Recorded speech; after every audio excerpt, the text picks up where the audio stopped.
It is 6 o'clock. Good morning. I'm Jonathan Schaefer. The Golden State Warriors once again ruled the association. Let the celebration begin. With 4 titles in the last 8 years, the run is not done. The Golden State Warriors once again are NBA champions in 2022. The Warriors defeated the Celtics 103-90 in Game 6 in Boston to capture the NBA title. Steph Curry, 34 points, named the NBA Finals MVP. Warriors claimed the franchise's 7th championship overall. They went on a 35-8 run that stretched between the first and second quarters to propel them to the win. Nashville will not be hosting the 2026 FIFA World Cup. The 16 cities from 22 bidders were revealed yesterday. World Cup will be played in the U.S. for the first time since 1994. Canada and Mexico will also co-host. And according to Sportico, former Tennessee Governor Bill Haslam nearing a deal to purchase the NHL's Nashville Predators. For all your foundation repair and waterproofing needs, visit USSTN.com. Breaking news at once on your home for the Titans and the Vols. This is 104.5 The Zone.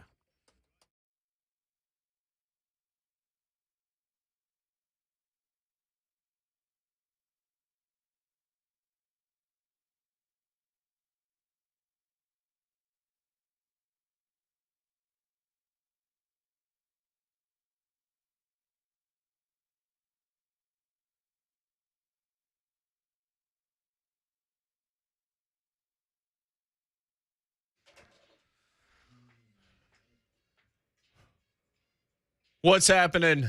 Welcome in. J-Mart and Ramon, 104.5 The Zone. I'm good. This stat actually I didn't think about it in the moment. Golden State's 7th NBA championship. They're now 3rd all-time in the NBA in titles. Whoa. So it's Lakers and Celtics and Warriors. And Warriors? Because the Bulls have 6. Last night, all of Michael's championships moved down a notch because the Bulls haven't won outside of the 6 they won with him. Warriors winning 7, and they're 4th as a part of this group. They're now 3rd in the NBA. Oh, wow. That hurts my heart a little bit, man. You know I'm a Jordan fan. Was a 90s Bulls fan. Well, I mean, that doesn't affect. I mean, they won 6. Yeah, they won the 6. Steph got 4? 3. 4. He's got 4. That's Ramon Foster's voice. Jonathan Schaefer, you haven't heard his voice yet, but you will. I'm Jason Martin at Ramon Foster at Schaefer on Sports at JMar Radio at JMart and Ramon. We are busy in the party today. It's exactly that. This show is loaded. Joey Kent next hour. Eric Young, who'll be competing for the Impact Championship at Slammiversary on Sunday.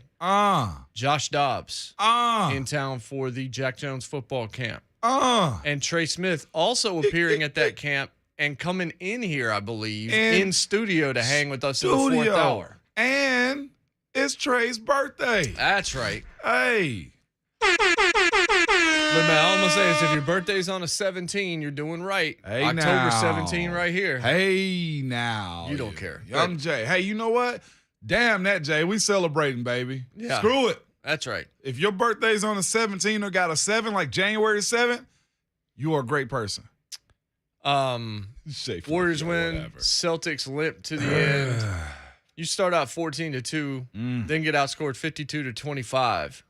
I know. In the half. Just blew past a 21-0 them. run at one point in time. And I sat there and watched it. It was just it was almost comical. It's like, is somebody going to end this? And the answer was no. I saw somebody tweet out last night, and it was appropriate. So what's the game plan? You can't stop Steph. You can't compete with their runs. Like I've heard people say basketball comes and runs. You see that. But they couldn't stop the blitz, Jay. Up the middle all day long. Steph got to a point where I'm like, okay, he's hot. He's good. He's shooting. That 0 for 9, as everybody said it, right, the other day. Steph's not going to do this. Draymond said he's ticked off. That Steph was ticked off. That streak came to an end. It's like, I couldn't hit one. I couldn't get one? I knew it was getting disrespectful. I think it was coming, before the first half ended. He crossed half court, and he's done this before. He's done this so many times. And he started feeling, he just threw it up. I'm talking about closer to half court than he was to the three-point line and just ran back to the other end. Boston had just taken the time out. and he was just like, okay, guess I got to take another one then. What can you do to stop Steph? Like, it's one of those things when you meet that competitor and they're like, okay, who pissed you off today? Yeah. That's where he was. Who really dogged you out today? And Boston crowd can do anything. Marcus Smart earlier on just can't get out of his own way. Marcus Smart might be out of there. That could be an off-season move that they make because Udoka said in comments that you can go find, hey, we don't need to do the flopping. We don't need to do all of that. We're talented enough. And it's still happening. And it's still too early, didn't he? It's still happening. He got 3 fouls. All were flops that didn't go his way. It's like, so why are you still rolling on the floor like that? Like, you have to, in that moment, man, you've got to change your philosophy and stop going for that because clearly the refs were not there for the foolishness. And this part, I don't know what else to say. Tatum had, 11 in the first half, and Brown had 13. Brown ended up with 34. Brown's the only dog they've got on that team. Played the most minutes on that team, too. He's the only star dog they have on that team. Yeah, savage. Like, Grant is a dog. Yep. The way he plays, he's a dog. Tough. Robert Williams is tough as nails. Yes, he is. Like, they got those guys. They do not have superstars. No. They have some really talented players.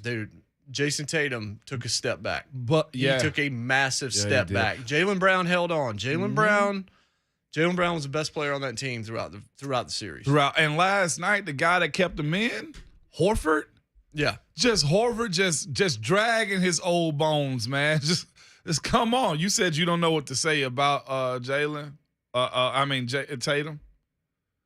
you know what to say. Somebody said it last night and left his tweets up. Devontae Smith, Philadelphia Eagle. This guy's about to go into his second year in the league, and all he tweeted out last night. At the time, I screenshot it because I was like, he's probably going to delete it. No, he left it up there, Jay. 41,000 likes, 1,500 retweets. 6,100 retweets and 1,500 quote tweets. He tweets out on his account right now and double down later. Said, JT ain't got no dog in him, man. These are other pros in the most important game, an elimination game. And it was obvious, like, no dog, okay, but we got to stop using Kobe. Can we say that? No, I agree. He did say, y'all digging too deep. I love JT, but championship on the line, we got to show up. He's still basically saying it. He is. But, yeah, like, we joked about it because it's like, Kobe's not playing, man. You are. And he made some moves last night and some plays like, do more. What was the Kobe commercial he did? Wasn't it Nike? More. You remember when he did that one? Like, more. Jason, like, more. Like, what are we doing here, man? It was, but see, that's the reason you can't do stuff like that and make dedications to people. Like, if you're going to talk it, like, know when you got it in the bag. It's like, okay, we're on to something, man. I appreciate this is my reasons why. This was my motivation. You can't be out here being a clown show with it about wearing certain uniform. And I ain't calling it a clown show. Everybody's motivated by other things, right? But I'm not going to dedicate something to you, Jason, and be like, well, my bad, I lost.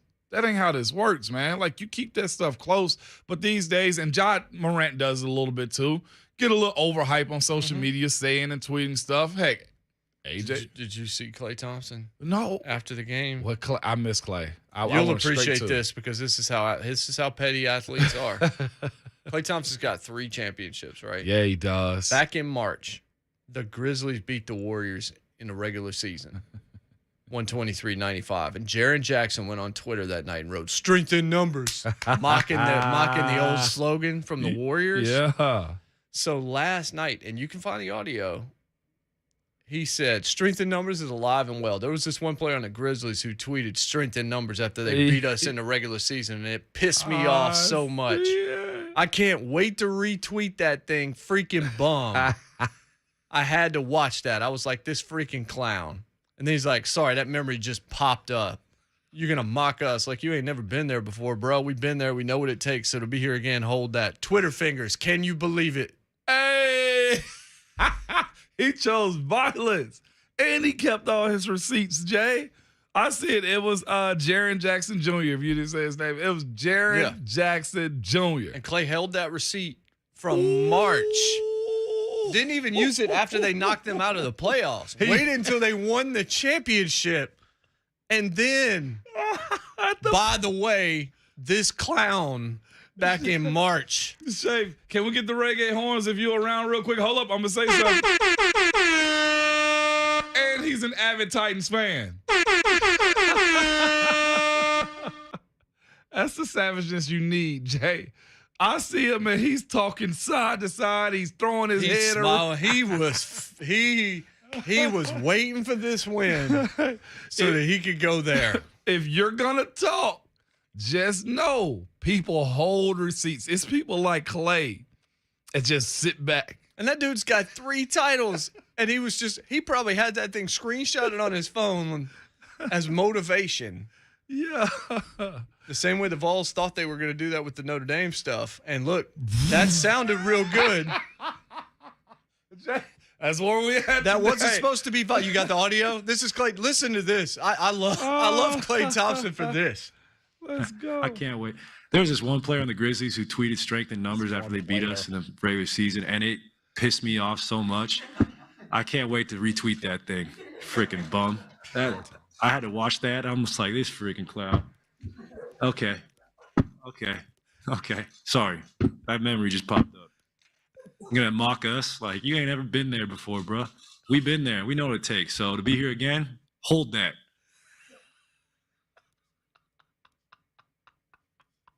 I loved it. It's Klay Thompson just showing right there. It's just like, I've won 3, but I'm going to win 4, and I'm going to stomp on your face after we do it. I almost want to hear it again because it's so good. Like, It's not even disrespectful. It's just you have nothing to retort. Like, there's nothing you can say back to him. You tried me. He basically told him, look, I do this. And what's hilarious is he did it with 12 points, shooting 5 of 20, and still was chesty after the fact. I can't wait. There was this one player on the Grizzlies who tweeted strength in numbers after they beat us in the regular season, and it pissed me off so much. I can't wait to retweet that thing. Freaking bum. I had to watch that. I'm just like, this freaking clown. Okay. Sorry. That memory just popped up. You're going to mock us? Like, you ain't ever been there before, bro. We've been there. We know what it takes. So to be here again, hold that. I can get like 4 drops out. And then he says, Twitter fingers, can you believe it? Which we could use at the end of our show. There's this one player, and he knows who he knows. is. Of course he knows who he is. He's not going to name him. He said, friggin' bum. Huda is him. Like I ain't got no name. He said, you ain't never been there before, bro. Whatever you did in the regular season, cute.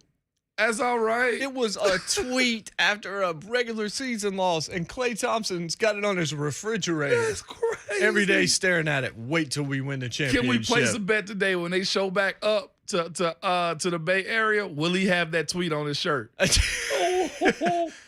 got to run with it. He's petty enough at this point. He should. I'm petty. I'm petty too. Golly.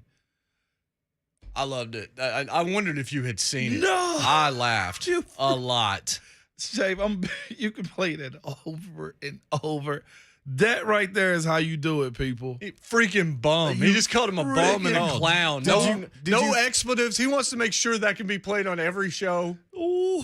Did you hear the name that Steph Curry gave himself a couple days ago? No. I'm the petty king. Hey, that is insane. I'm the petty king. I'm the petty king. Yeah. Holy cannoli, man. He did. Warriors. He did say that. Did he say it? Not in that audio. I thought he said. No. Holy cannoli? That was in a different piece of audio. That was in another piece. Yeah, we can pull that up. Oh, my gosh. 615-737-1045. NBA Finals come to an end. Warriors win it, and then Klay wins it. Klay wins it all over again. He did. Loaded with guests. We got time to have you. We're going full Street Profits on this show today as well. Plus, we're playing brand new Drake on the show today. We are? Yep, it was released last night at midnight. That's well, right. Actually, it would have been. Was it a this single? morning. No, it was an album. He dropped an album? A full album. Apparently, he just got like a $500 million deal from a record label, so he dropped an album as a bonus. Yeah. Huh. The Midas touch out here. Okay. You get $500 million, you feel motivated. Well, look, man, Phil Mickelson got $200 million. He's about to miss the cut at U.S. Open. And he grew a beard overnight. He's going through all the stages of I don't even know what. Who was it? Chuck Norris or somebody? He's going to go out for a pack of smokes and not come back. He looked in the mirror and said, "Grow, son, I'll be back." Leaves the house and Mama's like, "He wasn't never worth nothing." It's J. Martin Ramon, 104.5 The Zone.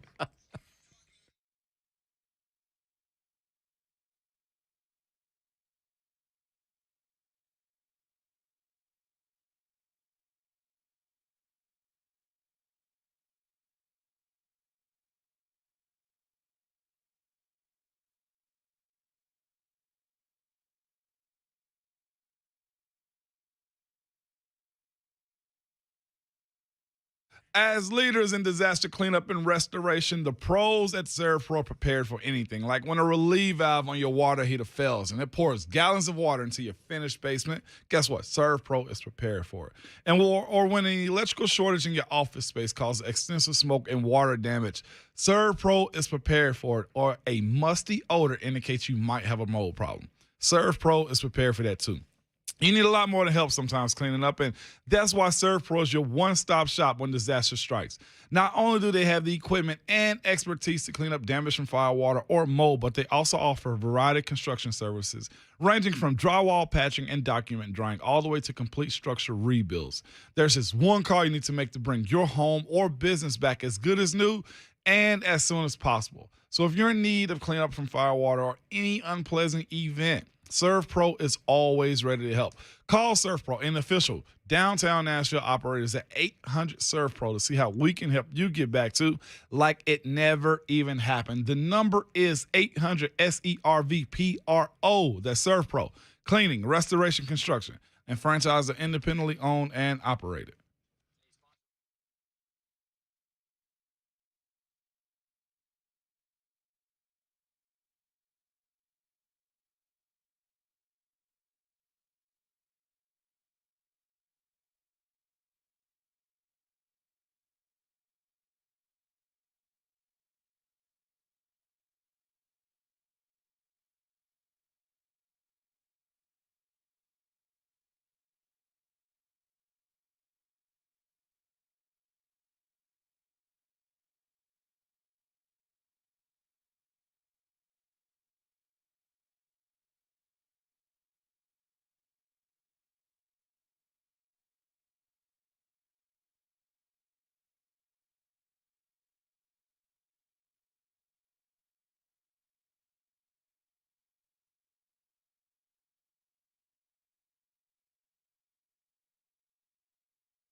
So here's what's funny. When you said it was a bonus for that deal, it was like, here's a bonus album to these people that paid me. I was like, I wonder if it's any good, because that read to me like it was bad. So Yeah.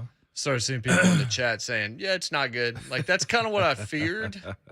That checks out. That this is a bonus album. Yeah. This was stuff that probably should have been left on the floor. So I was listening to it on the way in. Yeah. And my thought was, I listened to about 4 or 5. Scanning I it. listened to about 15 seconds. We just did it here in the studio during a break. And I'm good, man. It's a whole I'm reggae all right. album. because I've never listened to a ton of Drake. Yeah. So I'm listening to that this morning, not having enough history to really compare it to. Because my first thought was, this isn't very good. Not that one. It was heavily inspired by New Jersey club music, Oh, it's dance known music as for sure. oonce oonce music. Wait a minute, do that again? Oonce oonce, otherwise known as oonce oonce music, according to Vulture. I didn't laugh through it, so you can save it. The music is underneath, but that's fine. Oonce oonce. I mean, I just got 5 drops from Klay today. It's been a great day. If you look at his album, at the bottom of it, it's solely OVO, which is his label. He has no Cash Money Records under it whatsoever. So, yeah, he just got a $500 million deal. So this was part of it. Somebody tweeted out Forever 21, H&M, and American Eagle after this Drake album. And it's a photo of LeBron James. It is. I don't really know what that's exactly saying. It's that type of music where That you is want to for the kids that you want to go. You want to go shop and wear that type of stuff. Somebody said Drake read every Pitchfork review telling him to start experimenting, and he gave us this. And the GIF is, whoever prayed for my downfall, you won. I'll be real with you. I heard like the first 5 songs of the intro, and I put on Future right after that. Put on some Future and some Nardo Wick this morning. Oonce, oonce, OONTZ. I never even knew New Jersey had a style of music. Sorry to my Jersey people, man. I got some Jersey After folks, hearing too. it, I'm not sure they do. I'd rather it just been go-go music if that was the case. Man, I'm looking at a group chat now of some of my old college buddies that I made it through the first 3 tracks. It's like after that, it gets no replay. It's not good. Yeah, nah. We might switch. I ain't no telling what we might do today, Jay. But What's funny to me is, like, if it were me and I was really playing 4D chess, I'd put out the real album tomorrow and say, yeah, I was kidding.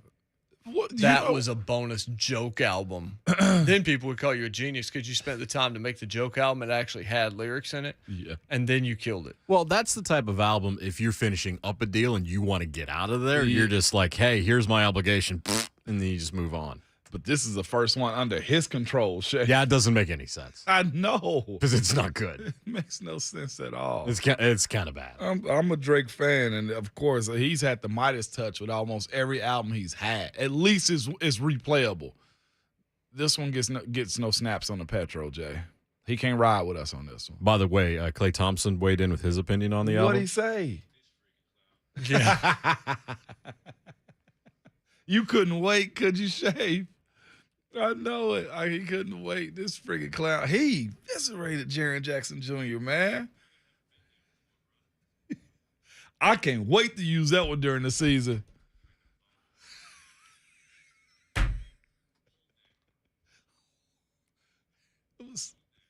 It was so clear. The audio was amazing.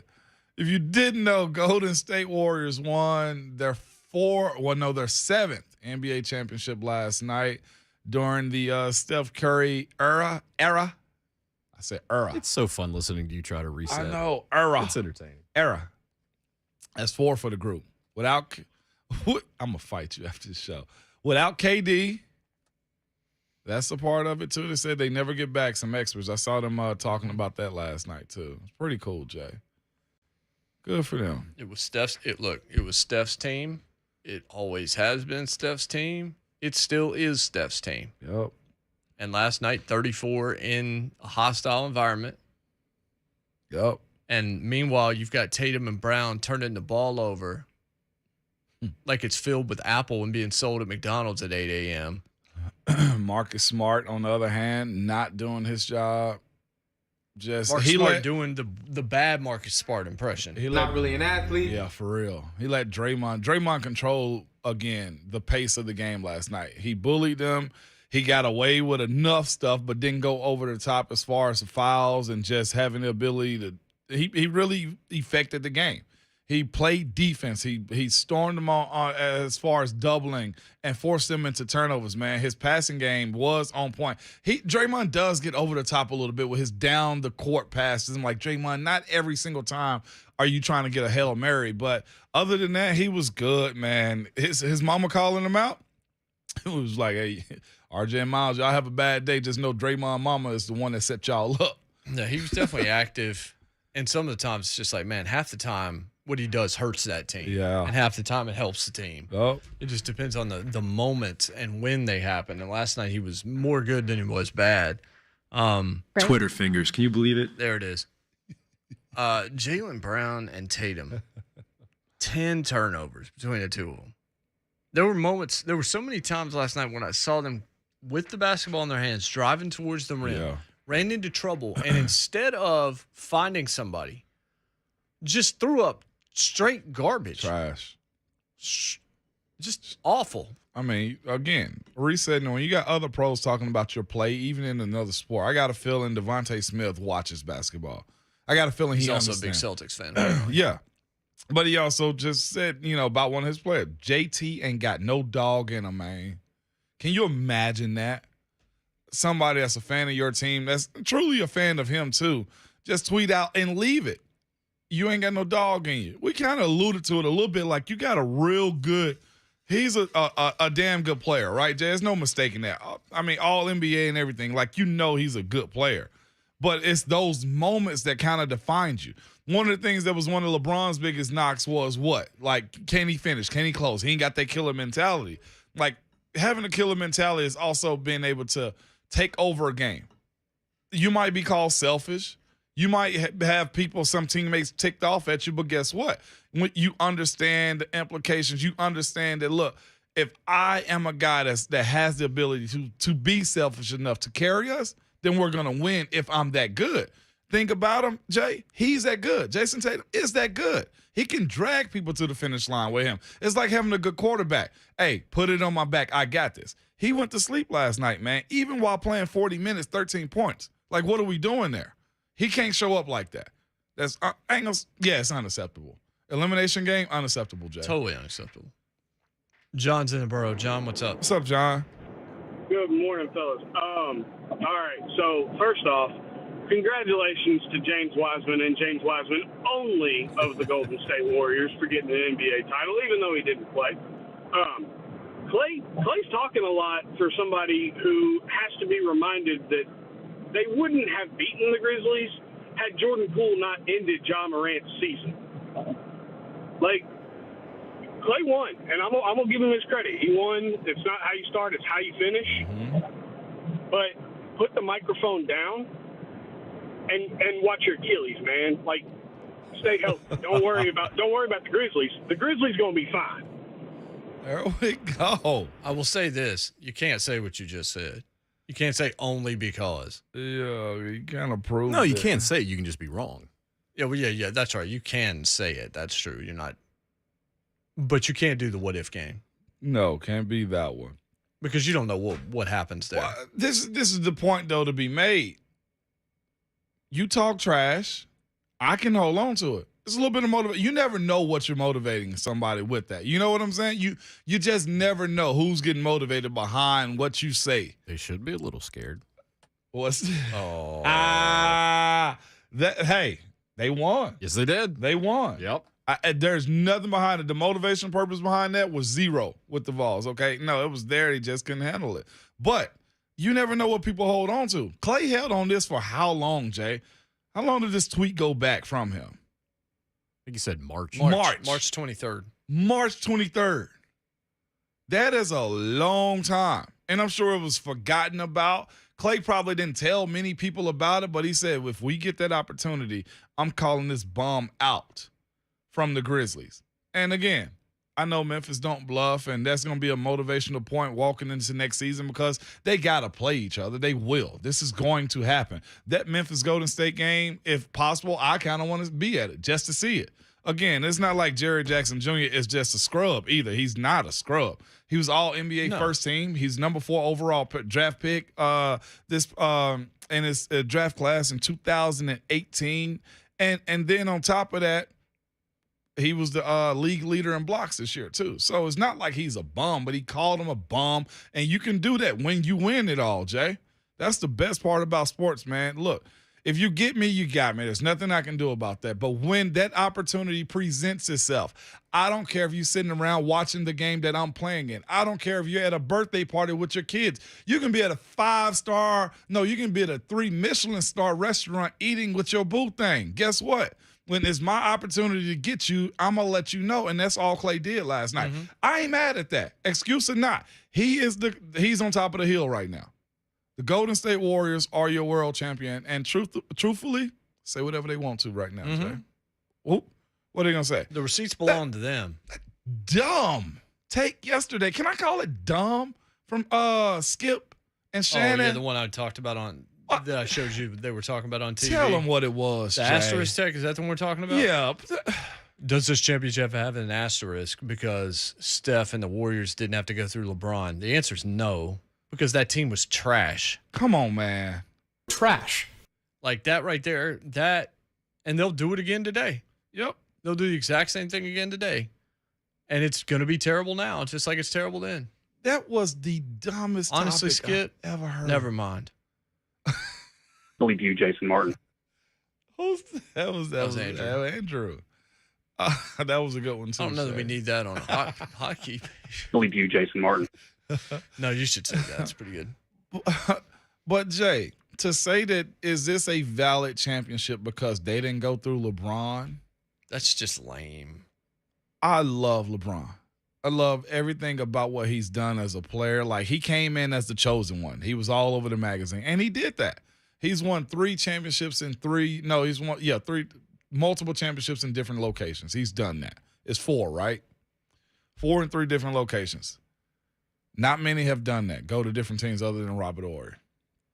And I'm thinking there's others too. But just because LeBron's not in it doesn't mean that it's not valid or not. I just thought that was a dumb conversation to be having. It is. That's just, this is what it is. And how can we yell at each other today? Well, Shannon Sharp bows at the altar of LeBron James. And Skip's shtick is slighting LeBron continuously. So let's create this topic in the middle of the NBA Finals where Shannon can yell at Skip and try to argue yes, and then Skip can argue back and argue no loudly, and probably, even though we didn't see it because it was on during the show, my guess is the take from Skip centered around the fact that, well, let's throw an asterisk on the one LeBron won 2 years ago in the bubble. You can write this stuff, man. You can write it.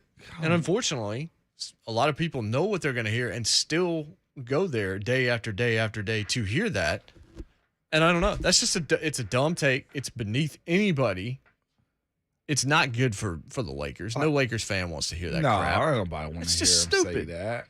And then they went off on LeBron for defending Anthony Davis and all of that stuff. And well, that one right there, if I were him, I would have kept my mouth shut, because the last time he started tweeting about what was going to happen with the Lakers season, it went south and he had to delete it. He had to. Twitter fingers. Can you believe it? I mean, yeah. Anthony Davis not picking up a basketball since April, whatever. I don't defend him. If I'm LeBron, I just keep rolling. There's no reason to send that tweet out, because that becomes a receipt for somebody later if it goes south. Yeah. And on top of that, like, eyebrow, like, why are you saying that out loud? You hadn't touched the ball. Maybe, he had to get away and reset. Ben Simmons, like, you know what I'm saying? I don't know why he didn't say, that, like, you got to be putting up shots. Or maybe for him, it's workload. He's thinking to himself, maybe I've been training too much. Let me scale back a little bit. Maybe the reason he's getting injured so much, Anthony Davis, is because he's working all the time. He is a big body. He did grow super fast, and he's been very fragile during the season. So possibly it could have been, well, let me change it up this offseason. Just don't tell anybody. Freaking bum. If you start balling throughout the season, Then he was like, man, you know what? I took more time off the court this year because I needed to preserve my body. I'm trying to defend him here. He can't say that out loud, though, Jay. No. Unless he's got a reason. If you want to do that topic yesterday, at least that's relevant. Yeah. The one about the asterisk is just trash. Like, there's just no reason to even go there. It's all hypothetical, garbage. We don't have anything else to talk about stuff. It's not. You just don't have to do that. It's friggin' bum. Can't believe that. Freaking bum. A lot of people were saying that about FIFA yesterday. We forgot. This freaking clown. We forgot all about that. No, we didn't forget about it. Oh, I did. I'm being honest. When I realized you hadn't heard the Klay audio, it's like, oh, we've got to play this. Yeah, the Klay audio. That's us right there. I can put this Klay audio on my iPhone iTunes. Mm-hmm. I could play that all day long right now, but we got to talk about that. Well, I spent the whole segment getting it on the board here.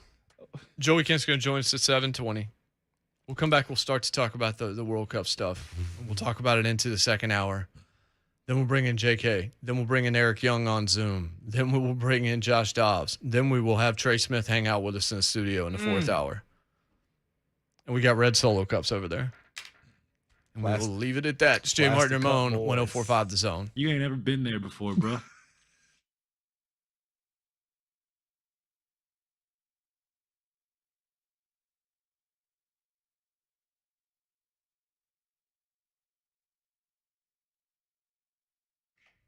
We all know what it takes to keep a facility running smoothly. Your customers rely on you for everything, your plumbing, your electrical systems, your HVAC. Let me say that again in case you couldn't hear it. Your HVAC.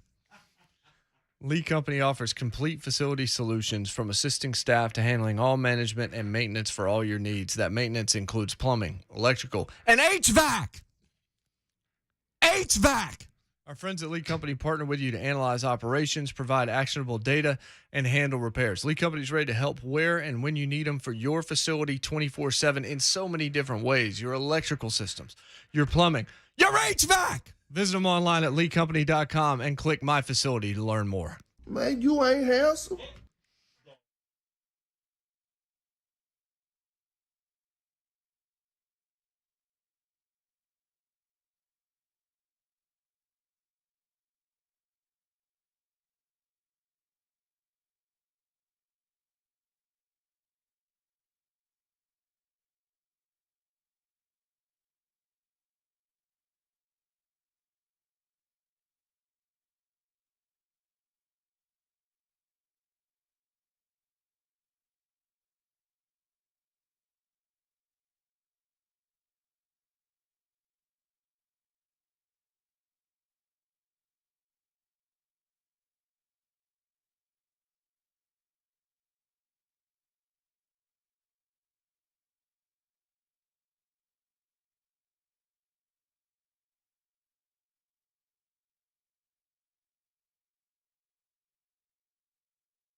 Welcome back. J. Martin Ramon, 104.5 The Zone. Klay Thompson's pettiness is something we can all appreciate. Yeah. Okay. I like the vibe of it. This is one of the ones that's not terrible. Yeah.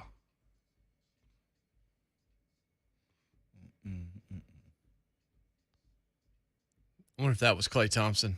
To Jaren Jackson Jr. If I was in your shoes, that. I would hate myself. Hold that.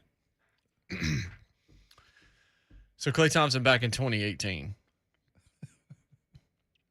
Hey, by the way, we have another opinion in here when it comes to Drake. Our friend Sleazy at 92. Can you tell us what you think about the new Drake here? He must have owed somebody some money, a whole nother album, like one of those record labels. Like, man, you got one more album. He just threw it out there. What's crazy? That's Sleazy? what I said when you said it was a bonus album. I said I have my doubts. Yeah, That's not a bonus. It was rumored that he just got a new $500 million deal, and he dropped that album. You damn sure ain't cute. That one must have That been sounded like Sleazy. that one must have been the $1 million Cleveland year one album. Damn, The one that doesn't hurt the bottom line. Yeah. So after Cleveland beat Golden State in 2016 in the Game 7, the whole chase down and Kyrie in Game 7 and all that, LeBron James threw a Halloween party. Yeah. And the cookies at the party were tombstones of Klay Thompson and Steph Curry. Wow. First off, what do you got cookies at your party for as adult dudes? You know he hired somebody to do that. I know he didn't make them. Yeah, I know, but the cookies? The catering company's like, oh, yeah, we can put faces on them if you want. They sold them on it, Jay. Well, let's just say Klay heard about said party and said cookies.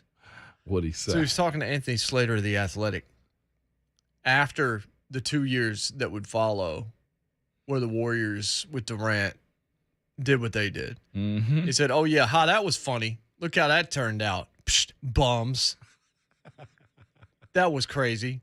I forgot about that. Well, look at what pettiness gets you. It gets you 1-8 in the finals. Idiots. It takes amazing just makeup to be that petty while saying, look at what pettiness gets you. He's calling out LeBron and the Cavs from 2016 for being petty while doing the pettiest response you could possibly have had in that moment. He let him have it. And good on Klay, man. I love a receipt keeper, dog. He clearly does not forget what people say about him. He's here for it. But you know what he doesn't do? He doesn't pull the KD. He doesn't react to every single one of them unless he know he's got you already. What he said? What has that gotten you? 1-8 in the finals. That's pretty tough right there, man, from Klay. Freaking bum. Friggin' bomb. We had somebody tweet at us earlier too, Shafe said that's the hardest they've laughed in a long time in that first segment. Y'all had not heard it. I just knew when I heard it, I said, oh, okay, well, we're going to have fun with that. Tom Ace on Twitter said it was like that's the hardest he's laughed. I can't front. I could listen to this all day while him just talking trash like that. I love good trash talking, man. There's nothing wrong with that. As long as you back it up, that's all we're getting at. As long as you back it up, Jay. I'm for it. Chris is in Nashville. Chris, what's up? Hey, how's it going, guys? Hey, good morning, Chris. It's not just Chris. I'm AKA Balls Deep, and I'd like to chime in on the finals. First off, Steve Kerr needs to be put up there with one of the greatest coaches of all time, up there with Phil Jackson and Greg Popovich. Not only did he win 4 titles as a player, and because of the fact that y'all brought up the whole tombstone cookies thing, that I've got the biggest grin on my face because I'm a little chaos gremlin, and I'm going to chime in on this. Steph Curry's 4 rings are better than LeBron. Deuces. Oh. Miami was nice, though. He had a heck of a time in Miami. As far as changing the game, definitely goes to Steph, right? Yes. Steve Kerr being one of the best coaches of all time now. Mm-hmm. The biggest argument behind it is going to be what? Well, he had Steph. He also had to coach up Steph. Mark Jackson didn't win a title. Mark Jackson did not win a title with him. It's been other coaches that be with LeBron and not win a title either. Like Pop, I don't. It was a different NBA when Pop was winning too. Like he was coaching like that, playing with big men the way he did, the way he had the Twin Towers, and then still evolve with just Tim Duncan, and not just that. You get Kawhi one also. And That's once Kawhi left, they haven't been anything. I know, but you can't say Pop didn't. Well, no, He a didn't lot move, of people yeah. think he's the best. You hear that? I don't know that I subscribe there, but I think he's definitely one of them. But I mean, right now you've got. Look, Kerr has the rings. And Spo. Yeah, Spo to me is the best coach in the league. But then you've got Kerr, and look, I think Udoka can really coach. look like I think he's going to be there for a while. Nick Nurse has proved he knows Nurse. what he's doing because Kawhi left and they didn't fall off a cliff up there. He was able to use a Pascal Siakam, Fred Van Fleet-led team and still win games up there, and LeBron wanted him. Mm-hmm. So there are some decent coaches in the league right now. Yeah. But Kerr definitely gets put up there. Just get punched in the face by Michael Jordan, baby. That's all it takes. That'll harden you. This freaking clown. Or get punched in the face by Klay Thompson in the postgame. I love it. He's up there though as a former player, being a coach. Like Jason Kidd looks like he's found his way through a little bit, right? With this Dallas squad, with what they did this past year, they do need a little bit of help. And I mean, they gotta. He's way better now than he ever was in Brooklyn, New Jersey. Yeah, and look, Mark Jackson actually got it going. There's always been that talk that like there's the coach that can get you close. And then there's the one that takes you over the top. Now, I have no idea if they thought Steve Kerr was going to do that in moment one or that it has worked out. I'm surprised that Mark hasn't found his way back to a sideline. Mm-hmm. I know there's other things about Mark Jackson that have been some issues behind the scenes of some people that don't really care to play for him. And talk about sliding doors moment. He was almost the Knicks coach before getting the Warriors gig. Right. Wow. Yeah. We need that team back. 615-737-1045. Nashville not getting soccer, not getting football, not getting the World Cup in 2026. We will discuss it after the headlines. Jay Martin and Mo, 1045 The Zone. That's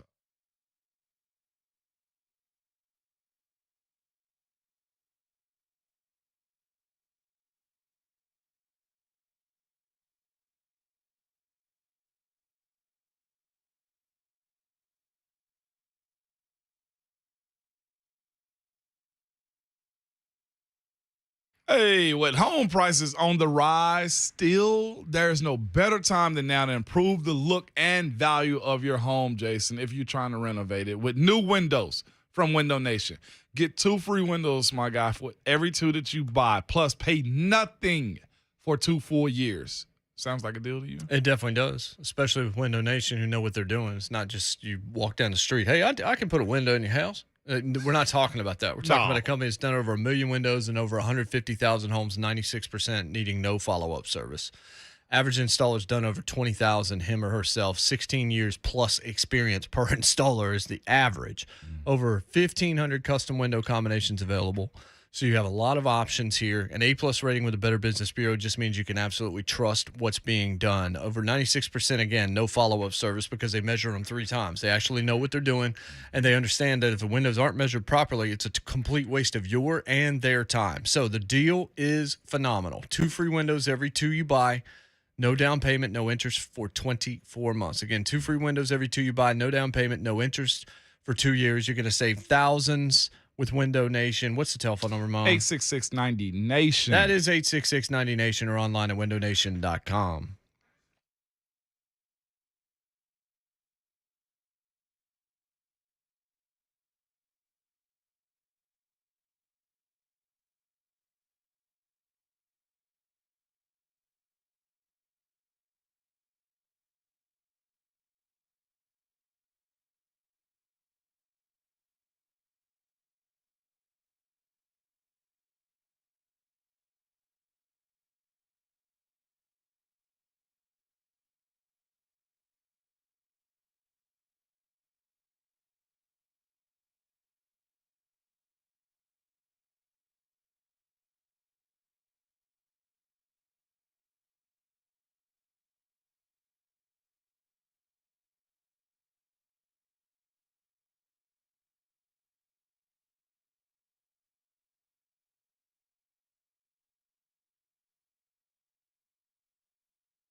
7:02, good morning. I'm Jonathan Schaefer. The Golden State Warriors once again rule the association.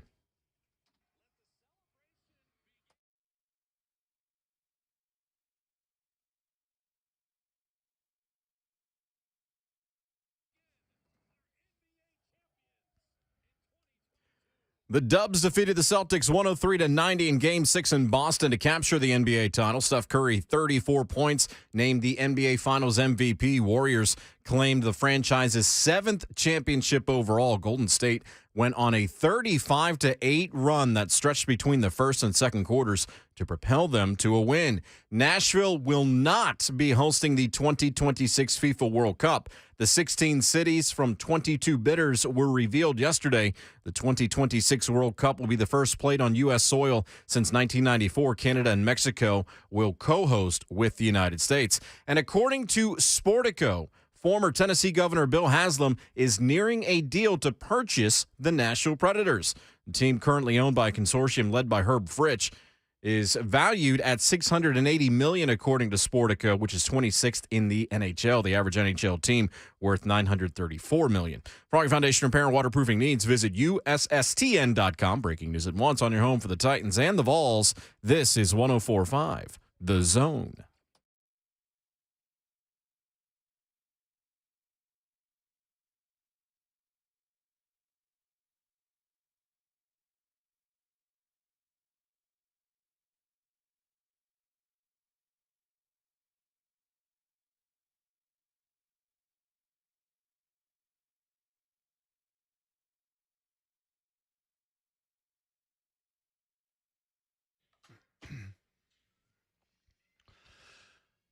What's happening? Welcome in, Jay Martin, Ramon, 104.5 The Zone.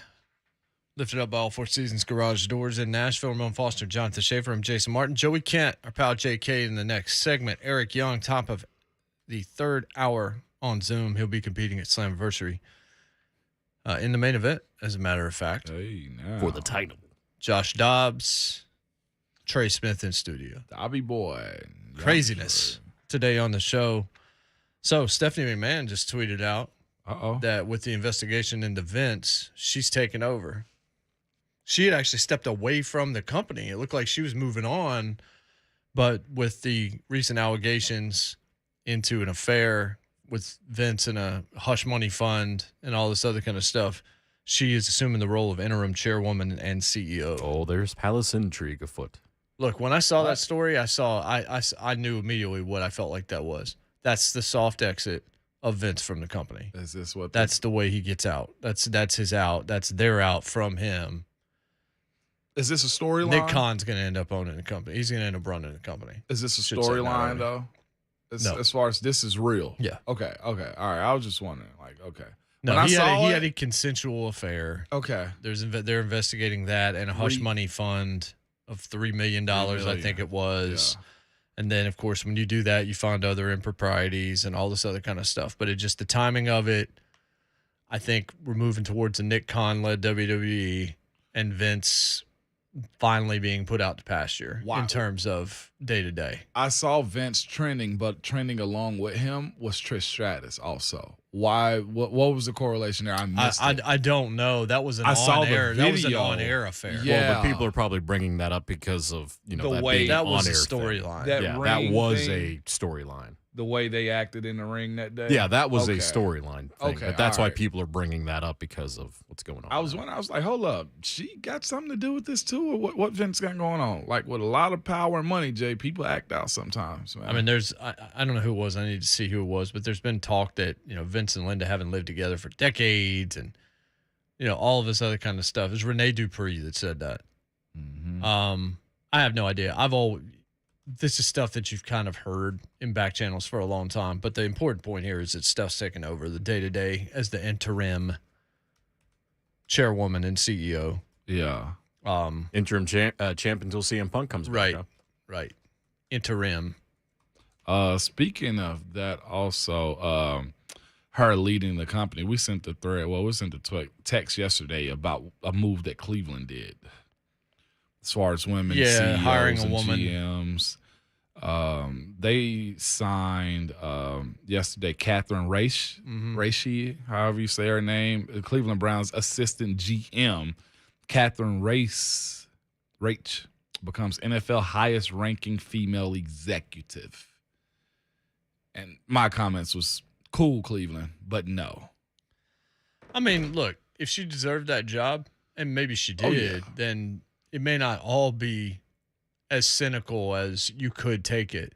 But certainly the timing of it and the organization that's doing it, it kind of feels a little bit like Lovie Smith in Houston. There we go. Or if you want to make that argument, I can understand why you would make that argument. I think maybe that's the more fair way to say it. I'm making that argument because it was breaking news that she was a new GM, and I'll say it's awesome, great for her and for women and just anybody that's cracking that threshold of getting in the door. You know how it is, the good guys club. Like nobody really gets access to it, and here you have a female man that's amongst the ranks of some of the highest level guys in the NFL. She's their new assistant GM. That's very awesome, but it's also one of those situations where it's like Cleveland. I know what you got going on.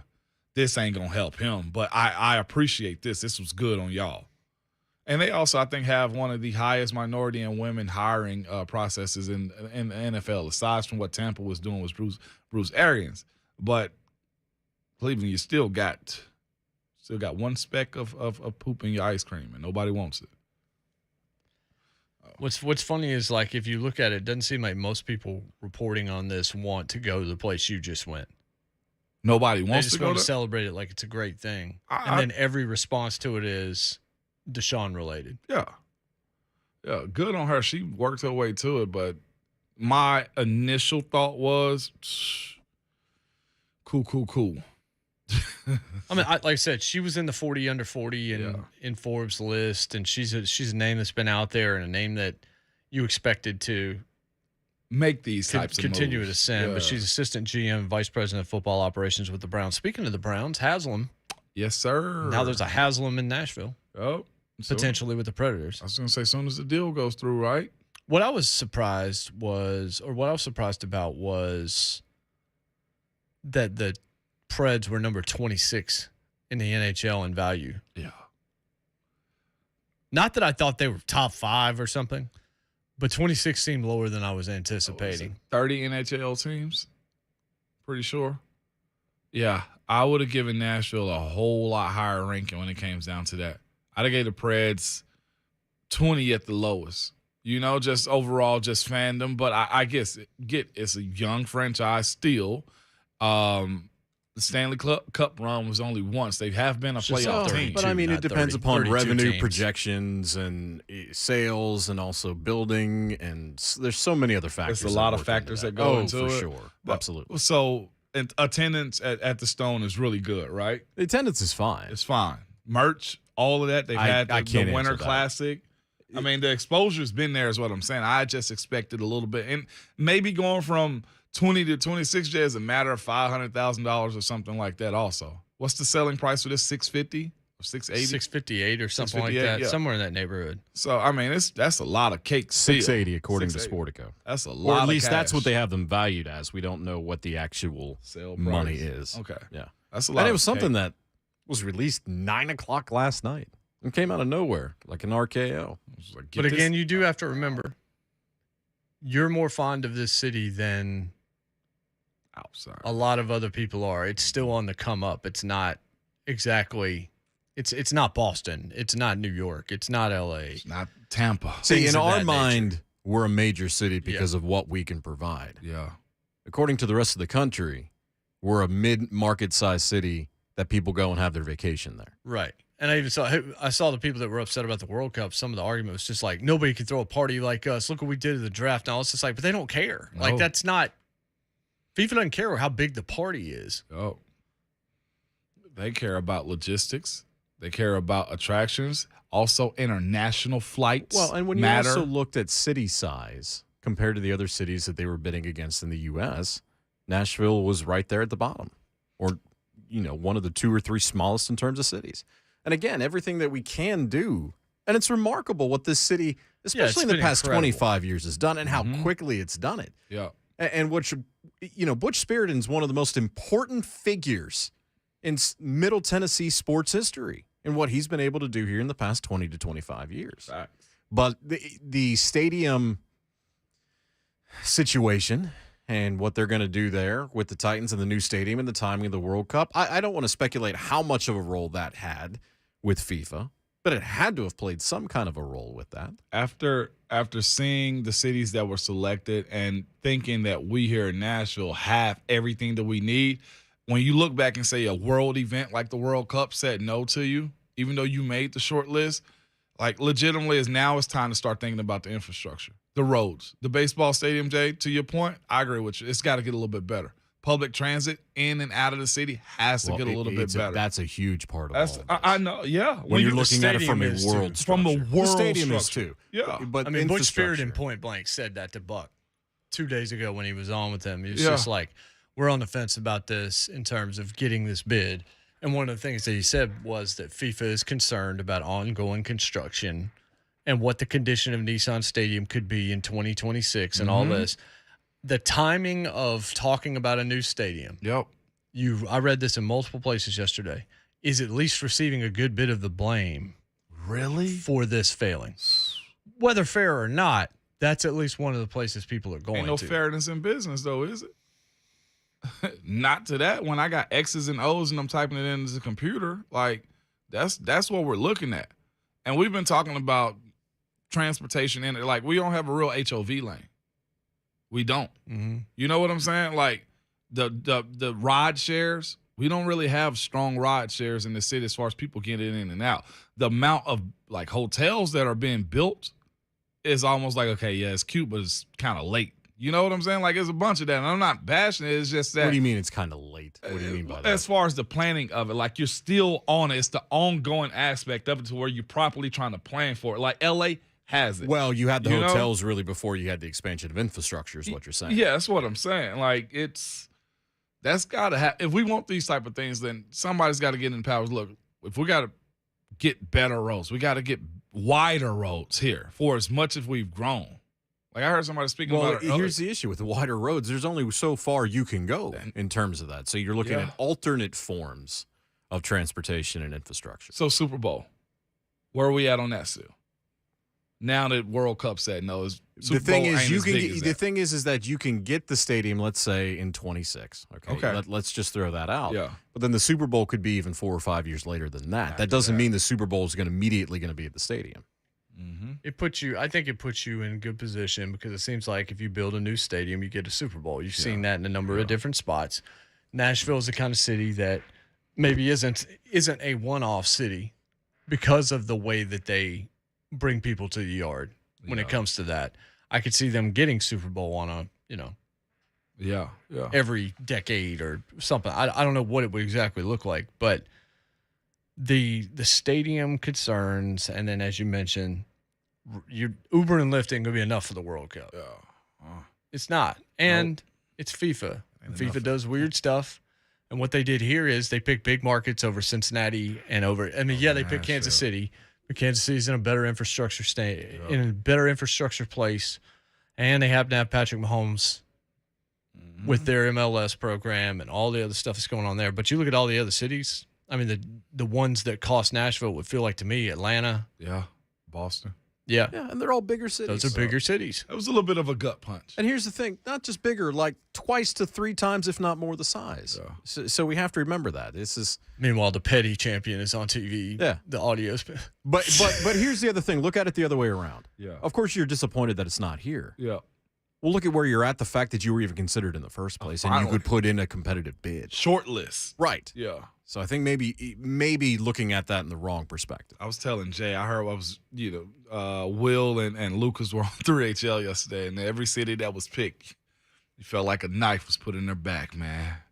They went from high. I thought a part of Lucas was dying every time another city got mentioned. Jay. It's like Lucas. Buck and Lucas gonna have a consoling session today. It's gonna be sad. I'm playing it up, but not really. It sounded like it, right, Jay?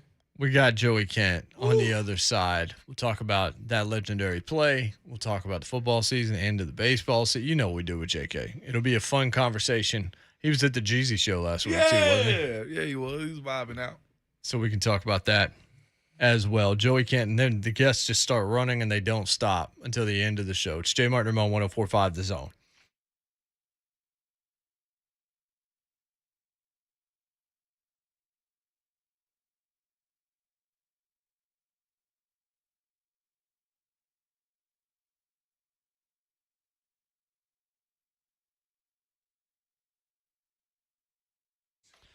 Time is now, boy, you talk about running out. The hottest finance offer of the year at Genesis Diamonds. You've heard me telling you about it since the start of June. It's June 17th. It ends on June 18th at 5 o'clock. So that's one more day through Saturday at 5. 5 years, zero interest financing, practically anything and everything. $10,000 ring for Takori, $167 a month. Something that would cost you, a lot more at a different time. So much better right now. A $6,000 engagement ring, an example, $100 a month. Wedding bands, $40 a month. Stud earrings, $30 a month. Rings, bands, pendants, pearls, earrings, nothing down, nothing in interest for 5 whole years. You can even finance the sales tax. It's the best. It's the smartest way to buy. Interest rates may be going up everywhere else. At Genesis now through Saturday, you can enjoy a 0% rate for 5 whole years. I love this deal. I took advantage of it when it was time to get Abby's engagement ring back in 2019 at Genesis. It was such a good choice for me at the time. It's still a fantastic choice today. Make it your choice as well. Don't miss this amazing offer. It ends tomorrow at 5 at Genesis Diamonds on approved credit, Green Hills and Cool Springs.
that I was choking out my own son at the time. Wow, Joe.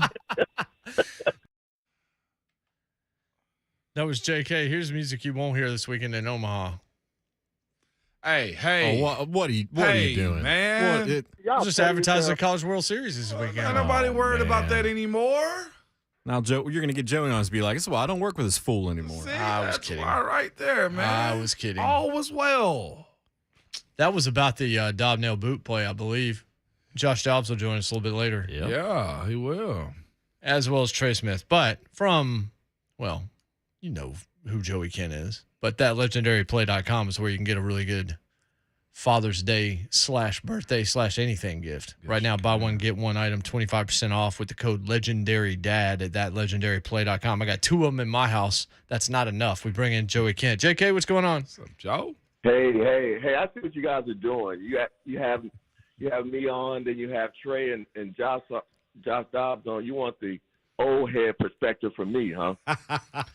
We get the old head, then we bring on the young bucks. We bring on the weapon, then we bring in the protection, and then we bring in the quarterback. So we have quarterback to wide receiver with an offensive lineman to block today. How you guys doing? We're good, man. We're good. Nobody's sliding you, man. There's a whole lot of wisdom over there. That's all we're saying. We'd rather hear you first, okay? At least we're not waiting till the last, all right? We're good, like T.I. was on Friday night last week. Hey, Ramon, you're good at this radio stuff, man. I don't know. It depends on how Jason and Schaefer are feeling, man. I'm just all right. We'll see. Look, man, I did love that show, man. That Jeezy show was good, man. Jeezy put on an absolute clinic as far as rapping, yes. in my opinion. It was an awesome show. From what we heard, T.I. did not. No, I was surprised, man. A lot of people walked out on T.I. I don't think people knew he was actually there. And then when they found out, they acted like they didn't care he was there and continued to walk out. So it was surprising to me. Well, like you said, like going to that concert, though, like Jeezy pulled the life out of it. Like, oh, my God. Yes. See, and that's what I was telling people. By the time T.I. got on, it was just like, I got no energy left. Like, that's what it was, right? Yeah, it really was. And T.I. is a really good performer. I enjoy T.I.'s music, but, man, after Jeezy put on this show, it was a wrap. But I had a good time. I saw you enjoying yourself, Ramon. I see you still light on your feet. Hey, I'm training this kid right now. The kid's serious about O-line play. And let me tell you, man, it was yesterday I'm a little bruised up because I was teaching him how to punch. I was teaching him how to punch, man, and I was just like, okay, let me get to it. And he was tagging my shoulder big time. Hey, that's what you get, man, trying to change it. Train some youngins, man. I do that from time to time, and I feel you, man. I'm a little bit older than you, Ramon, so when I get out there the next day, I truly feel it. Joey, how did you feel about the base Vols not getting where most Vols fans were expecting them to be right now?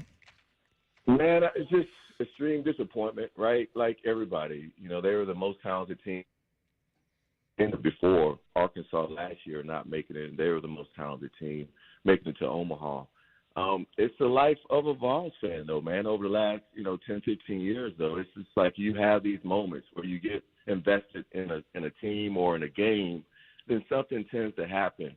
The good thing about where Tennessee is right now, some good things have happened over the past year with the basketball team winning the SEC championship. We wish they would have gone a little bit farther in the tournament. The women's basketball team, Sweet 16. Obviously, the baseball team win the regular season and the SEC tournament championship. So some good things are happening. You're rolling into football now. Since I heard Ramon say, "Hey, we're done with baseball now. We're not going to even watch the College World Series. We're focused on football now." So a lot of good things with Nico and his momentum and his recruiting. He's bringing in some really good guys. He's attracting some really good guys that potentially will sign with Tennessee. So some really good things going on at Tennessee right now. So what did you, since we haven't talked to you since, what did you think of Saban and Jimbo and that fracas about a month ago? I actually enjoyed it, man. I like it. I like when coaches don't like each other. Yeah. I think that brings the best out in the team. You go back to our years when I was at Tennessee and Spurrier. Like, we did not like Spurrier because of the things that he could do to get under Coach Fulmer's skin and get under our skin, but it brought out the best in both programs, man. I like it, man. Continue. I would love to see more coaches kind of get into it on a public forum. I know the SEC doesn't like that, but from a fan perspective, I love it.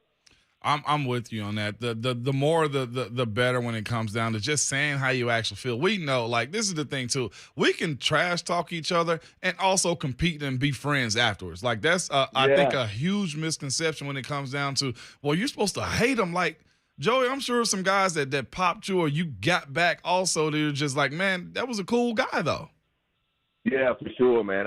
I've gotten popped quite a few times on the collegiate level, and over the years, man, become friends with some of the guys I competed with, man. So it's all about competition, especially on that level. Everybody wants to win, man, and some feelings got hurt from Jimbo's perspective, but I understand it because he's trying to protect his program. Whether everything he was saying was true, we don't know, but he was trying to protect his program and trying to protect himself, man, because everything is about recruiting these days, and everything is about perception. And when you get those type of accusations and those words being said, you have to protect yourself. Joey, one thing about sports, colleges, it kind of go through waves. We saw Clemson kind of have their run. Georgia's on a run. Alabama has been on a run, man. And, we've seen USC in Texas. You were at UT when things were started to transcend up. They were, like, on the way up as far as, man, you end up getting a guy named Peyton. You get T. Martin after him. You saw this. You mentioned a second ago, like, Nico and just basketball winning, baseball winning, Lady Vols winning. Like, is this kind of what you saw at Tennessee at your time when they finally got to the national after you left? Here's the correlation for me.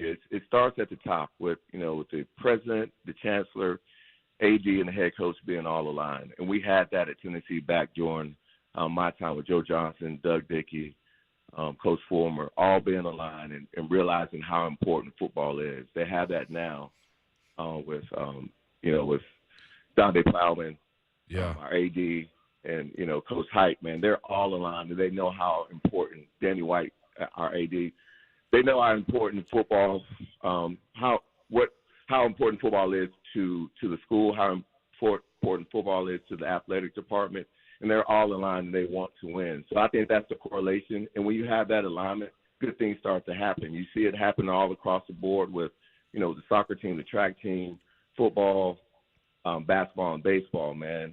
It's but football is the front porch of athletic program, and when you have that type of success on a football program, it kind of rolls downhill, and I think that's what you're seeing now.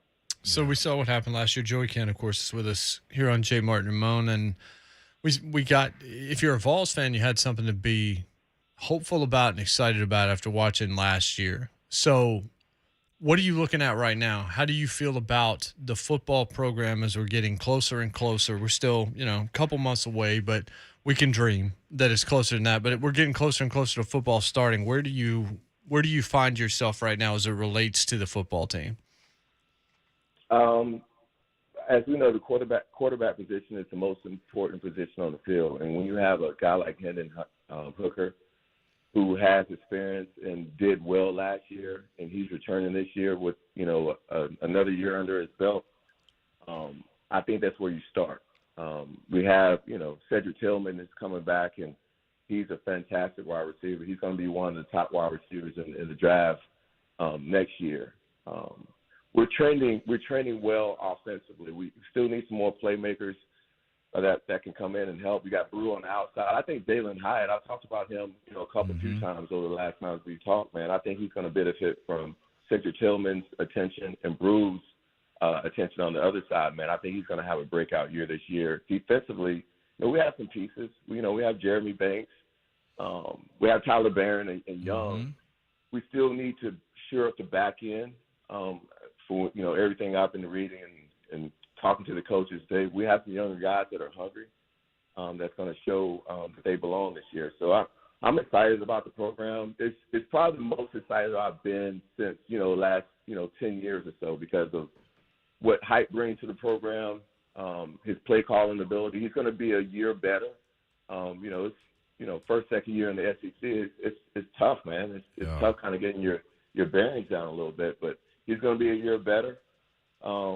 It's exciting times, man. Really, it really is at Tennessee. With that being said about exciting times too, all of that doesn't matter, honestly, if we can't get one of those big three like soon, and that's Georgia, Florida, Alabama, man. With what you saw from this offense and from Hypeland, and honestly, the stability finally. How soon do you see that kind of working itself out to where they're competing against it at least? I think the spread for Alabama, I think according to FanDuel, was like 13.5. That's better than it was last year. Yeah, it's better. It's better. That's a lot better than it was the last 4 or 5 years, right? Yeah. So how do you see that kind of building itself up, though? I think this is the year you get Florida. With Florida in their transition, they've lost a lot of guys, with their new head coach, and he's going to, implement his own system. It's going to be some growing pains for him. He's going to be, he's been in the SEC as an assistant coach, and he's been successful, at his level as a head coach. But again, you have that transition and those growing pains. So I think this could potentially be the year to get Florida. I think Georgia is still, head and shoulders, the best team with the best talent in the league, and Alabama is what Alabama is, right? And so I really do think you can give Alabama a game, whether or not you're going to win it. I think, you saw what Tennessee did at certain points in the game against Alabama and had Alabama rattled. And, of course, Alabama's, Saban is going to get that, that team together and ready for our offense, but man, our offense is something to see, and it's hard to control, man. If you don't, you don't see this type of offense week in and week out with the speed and consistency that they do, and they call plays. Joey, TLP, I remember when it started. It seems like it's definitely grown. I walked into an alumni hall a few months ago and I saw them on the wall over there. I've got a few of them at my house. I remember when you hit me up about the World Series last year and said, what would I do? And I kind of gave you a little bit of my thoughts on it. Looks like you guys are developing that. I can't find that on the website to purchase at present, but I'm looking forward to it down the road. But tell us a little bit more about TLP. We're going to give away a poster after we talk to you, and, of course, what's going on with the 3 the Pro Way podcast also. Yeah, man, I appreciate that, man. We started, my business partner and I, Todd Calhoun, we started this company about 2 years ago during the pandemic, man, and it's that legendary plays. You can get 18 by 24 prints of legendary plays. We have about 35 college, professional basketball, football, baseball plays.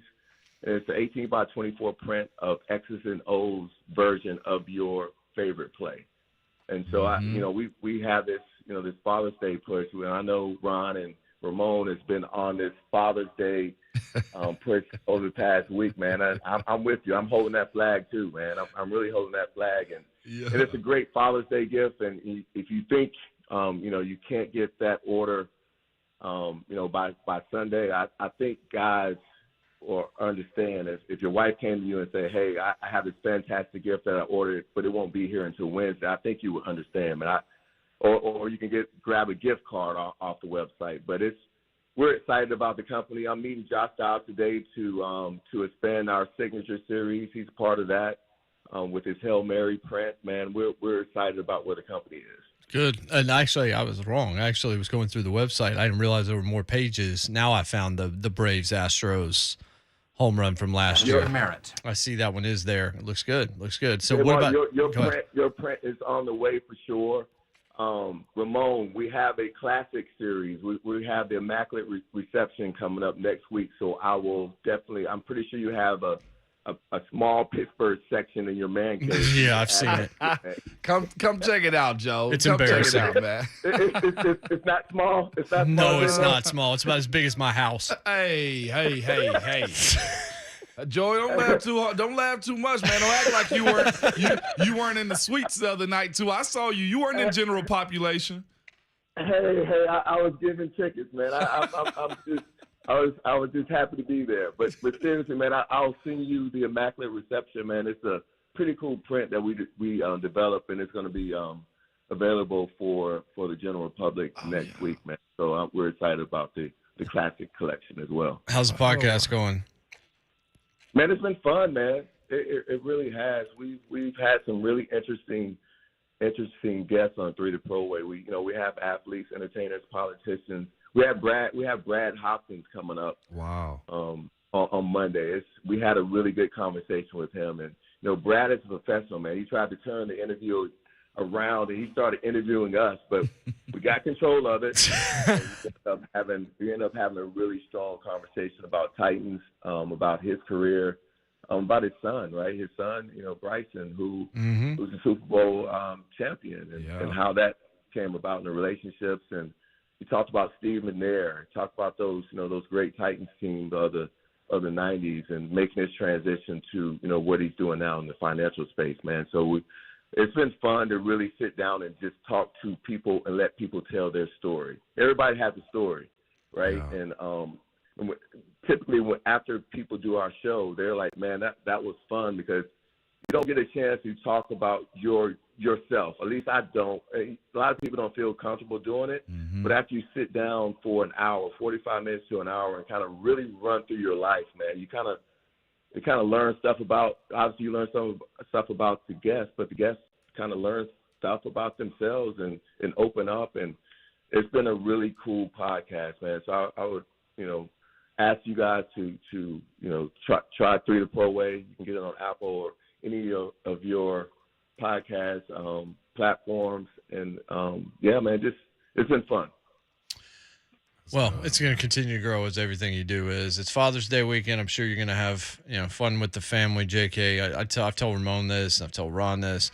I've met your kids and stuff when we were doing our show before Vols games and all that for years, and I saw you and I saw how you reacted there, and I hope that I pick up something from all of you guys as it relates to being a dad, because I'm still new to it all, but I'm lucky to have people around me like you guys that have really helped mentor me in the right way. So I definitely hope you guys have a wonderful Father's Day. Absolutely. Happy Father's Day, I brother. appreciate that, man.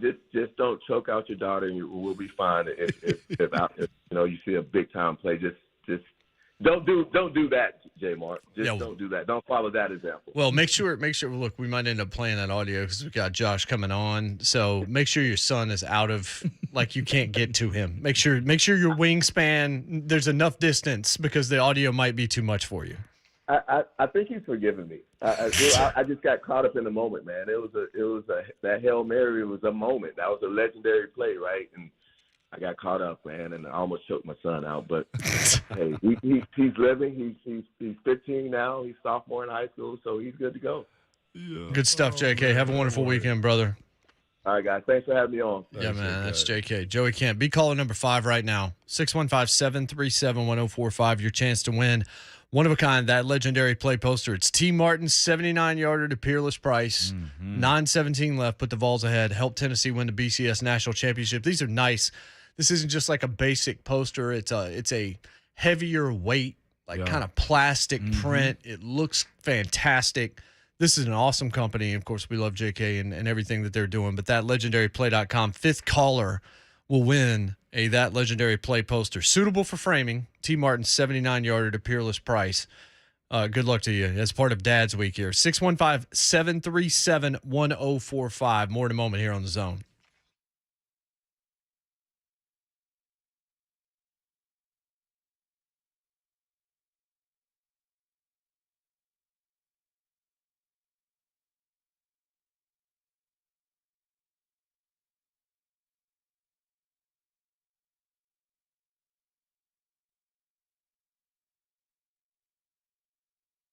Summer is here. Guess what? Over the next 2 days, it's actually going to be fairly pleasant. It's going to be hot, but the humidity is going to be down. Next week, it's going to be oppressive, to say the least. But you might want to get out into your lawn and get some of that work done that you haven't wanted to do this week. So go to Dickens Turf and Landscape Supply. They got everything you need. If you're having some issues with critters, they got easy-to-apply controls for fleas, ticks, mosquitoes, ants, spiders, and more. If you're trimming bushes, you're cutting grass, you got weeds, you've got the wrong kind of grass, you got brown patch coming around, whatever it is, they got you. And if you need a mower service, you can bring it into them, or you can have them pick it up if you're in a situation like that. They can come pick it up, service it, get it back to you, if you want to get out there this weekend, you got to go where the pros go. That's Dick and Sturf and Landscape Supply for anything and everything you need. Quality parts, products, the best advice. It's a one-stop shop. It's my stop. It should be yours. It's Dick and Sturf and Landscape Supply. 9 locations. There's one close by, I promise. Nashville, Cool Springs, Bellevue, Murfreesboro, Brentwood, Longmore, Hendersonville, Mount Juliet, Franklin, Knoxville. Coming soon to Maryville. Go where the pros go. Dick and Sturf and Landscape Supply, and online at dickandsupply.com.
Okay. I don't need the dog toy in the background. I was thinking something else. I know what you're thinking. I'm trying to keep it. Yeah. I know exactly what you're thinking about. Okay. And I'm sure that's the point. I'll rob to this one. Literally. Right. Yeah, but you're not going out of your way to find this. It's not staying in a rotation. If it comes on, you're not going to be like, man, turn this off or I'm leaving. That's a one-timer. How deep I gotta dig for you to Right. That's the one we're looking for. Right. That's the Drake we're looking for right there. He got the next album got to be it. He's got to just run with it. That album's trash. This new one's just bleh. What's the name of it again? It's actually a cool name. The cover art's terrible. The whole thing. It's going to start showing up on people's new iPhones the way that U2 album did. When everybody decided U2 was trash because they put that album on there. Can we still erase that? I erased it. Yeah. I went through the deal, and I actually liked U2. It bothered me that happened. Yeah. Honestly, never mind. Like, don't put this on my phone. Yeah, I don't know. Nah.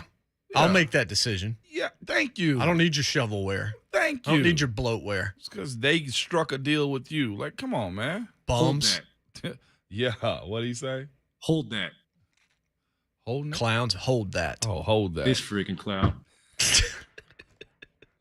That was Lucas yesterday to the FIFA. It was. And Will yesterday to No, FIFA. this is what they were. You damn sure ain't cute.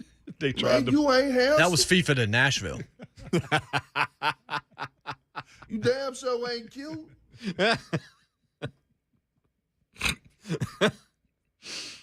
How do I do this job? With You know what else Jason? FIFA said to Nashville? You What? ain't never been there before, bro. Yeah. Yeah, that's right. The cities that were selected, just so you know, real quick: Atlanta, Boston, Wait, Dallas. stop real quick. Atlanta, new stadium Yep. already. Boston, Foxborough, Dallas, new stadium. Houston, big. Houston's a big market. Yep. International. Kansas City is the. Kansas City's got us.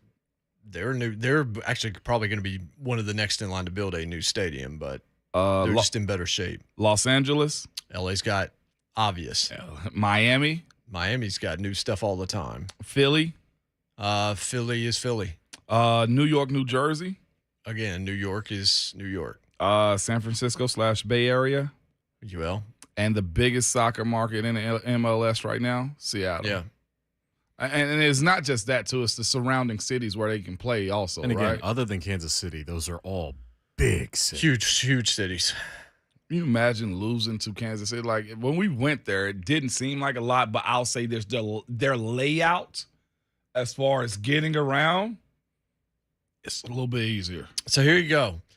Josh Dobbs at 8:20. Yeah. Trey Smith coming in the fourth hour to hang out with us in studio. Eric Young's competing for the TNA, well, I guess now Impact Wrestling Championship. He's been in this business for a long time. Yeah. Really good. Big time sports fan as well. He's going to join us on Zoom in 5 minutes. We'll ask him about the Predators, too. Yeah, He's a definitely a big time Predators Predators fan. So that's going to be a fun conversation. EY's great. It's Jay Martin on 104.5 The Zone.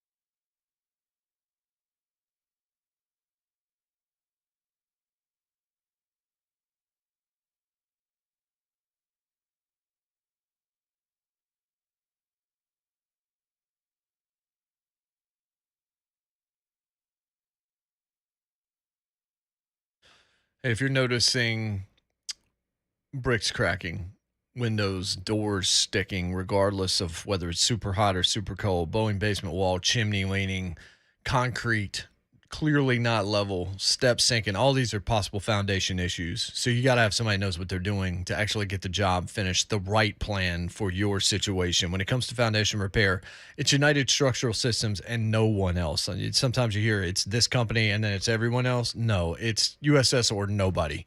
Period. They've been here for over a quarter of a century.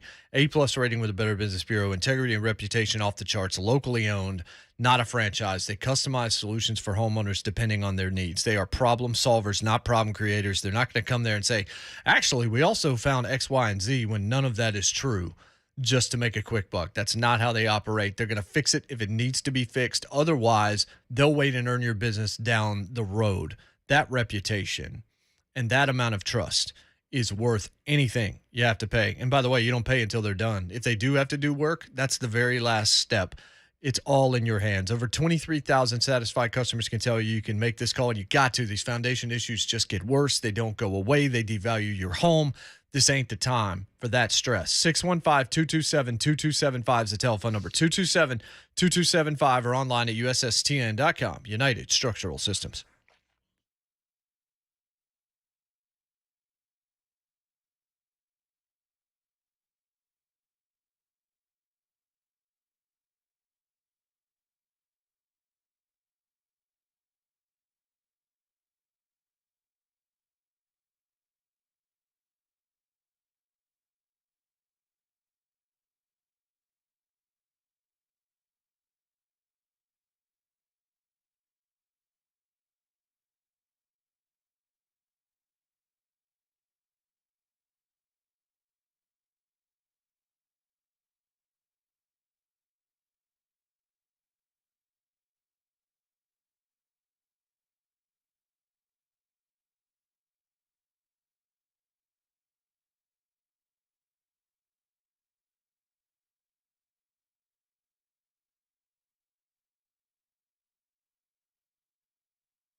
It is 8:01. Good morning. I'm Jonathan Schaefer. The Golden State Warriors once again rule the association.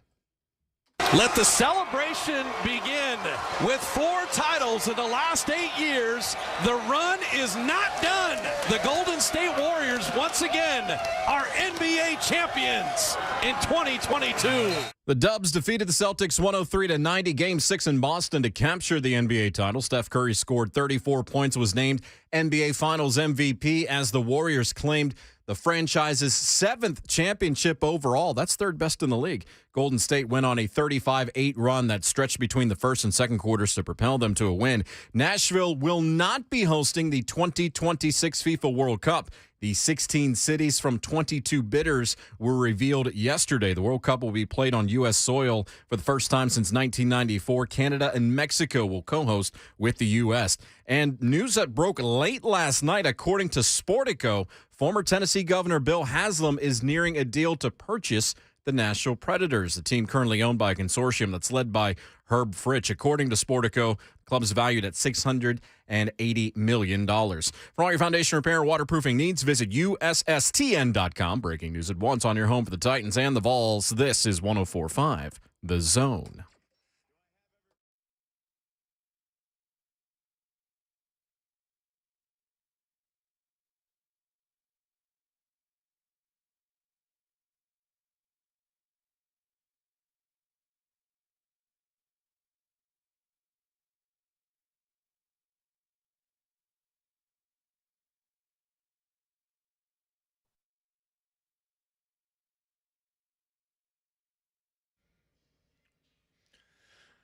What's happening? Welcome in, J. Martin Ramon, 104.5 The Zone. Hour number 3 of the program, going into the long weekend as we're going to be off on Monday. Yep. We got donuts, we got coffee, we got red Solo cups going full street profits in. Plastic cup boys are here. In the building today. That's 11-year NFL veteran and Vol for Life Ramon Foster. Jonathan Schaefer's behind the glass, but he's in front of our hearts. And I'm Jason Martin, at Ramon Foster, at Schaefer on Sports, at J-Mart Radio, at J-Mart and Ramon. You didn't even appreciate that, did you, Schaefer? It wasn't slanderous. It was almost a compliment, and you don't even know how to handle that. I was thinking about it. I've got a 5-star heart, champion of life. Hey, man, we're not... Tap them garbage cans. This is UT Day. Come on, man. What are we doing, guys? Tap them garbage cans. It's too hot to be this hateful today. Come on. We're better than this, guys. Hold that. Hey, man, with the shade of Klay Thompson, yeah, the pettiness of Klay Thompson. That's what we're about. Absolutely. Golden State won the championship. We've got Josh Dobbs coming up in the next segment. We've got Trey Smith coming in studio next hour. We've got red Solo cups. And right now, and if you're watching the Zone TV chat, then you can enjoy this in all sorts of varieties that may not have been possible years ago. We've got Eric Young on the line. Slammiversary is Sunday. Josh Alexander is the champion, at least for now. But EY, who is one of those dudes that, how long was he in Impact? He was in there for, 12 years, and then he took a bit of a sabbatical, and then he came back a few years ago. Big-time Preds fan, Nashville resident. EY is with us. Eric, good morning. How are you? Morning, guys. Do you guys always get up this early? Yeah, unfortunately. It's not ideal. Let's just say that. Oh, no, it's not ideal. I mean, I'm usually still asleep, so congratulations to you guys. The fact that you bring that up to us, let us know that we're probably doing this life thing wrong, Eric.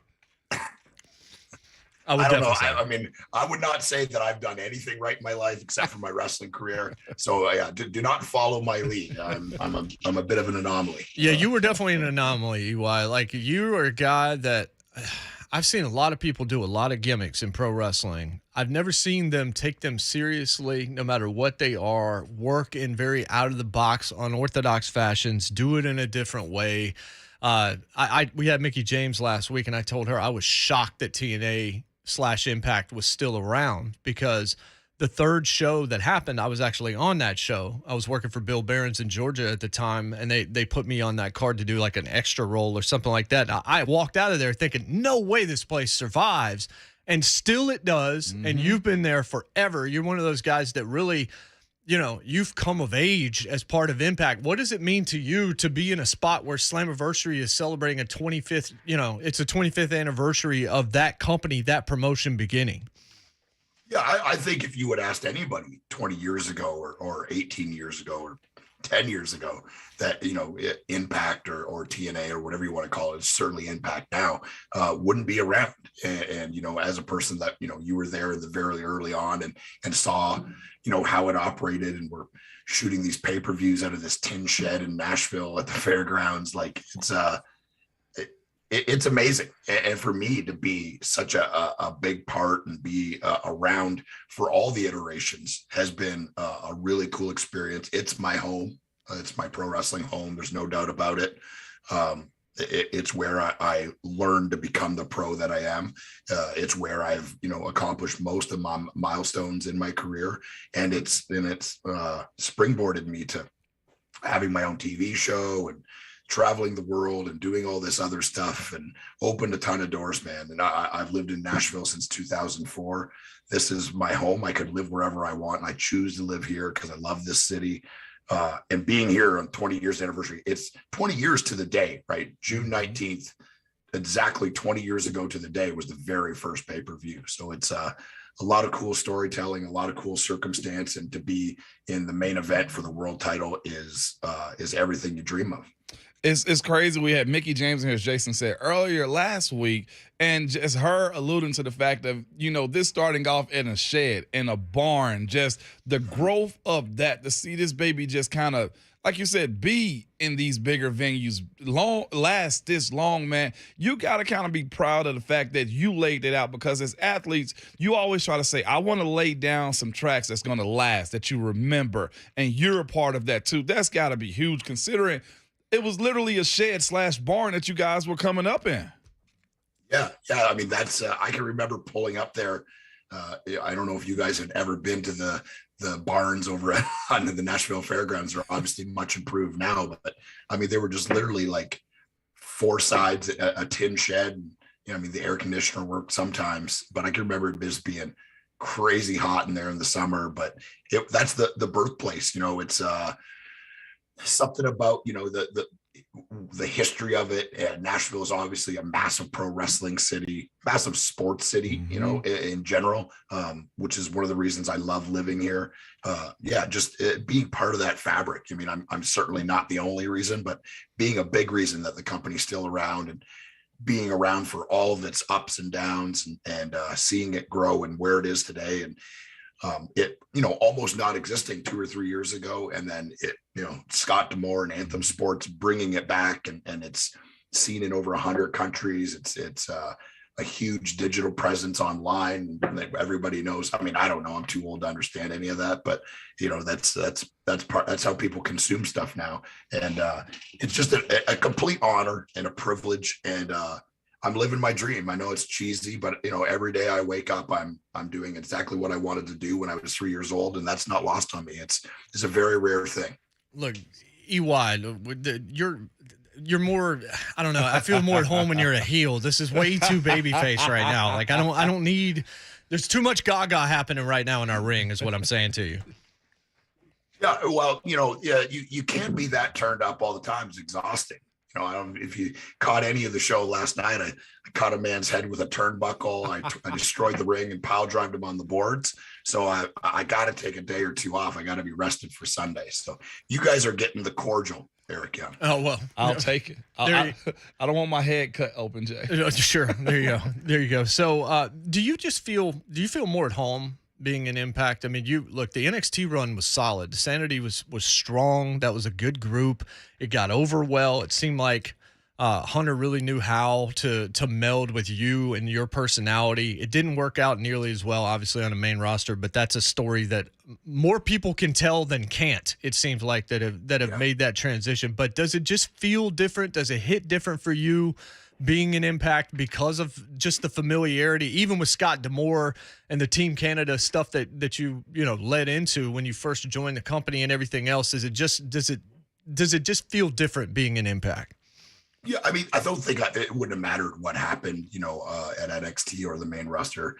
TNA, Impact now, that's always going to be my home. You mean, like, you don't get 35 and decide that someone else is your parents. It's that's where I cut my teeth, and that will always be the biggest part of my pro wrestling career is my time here.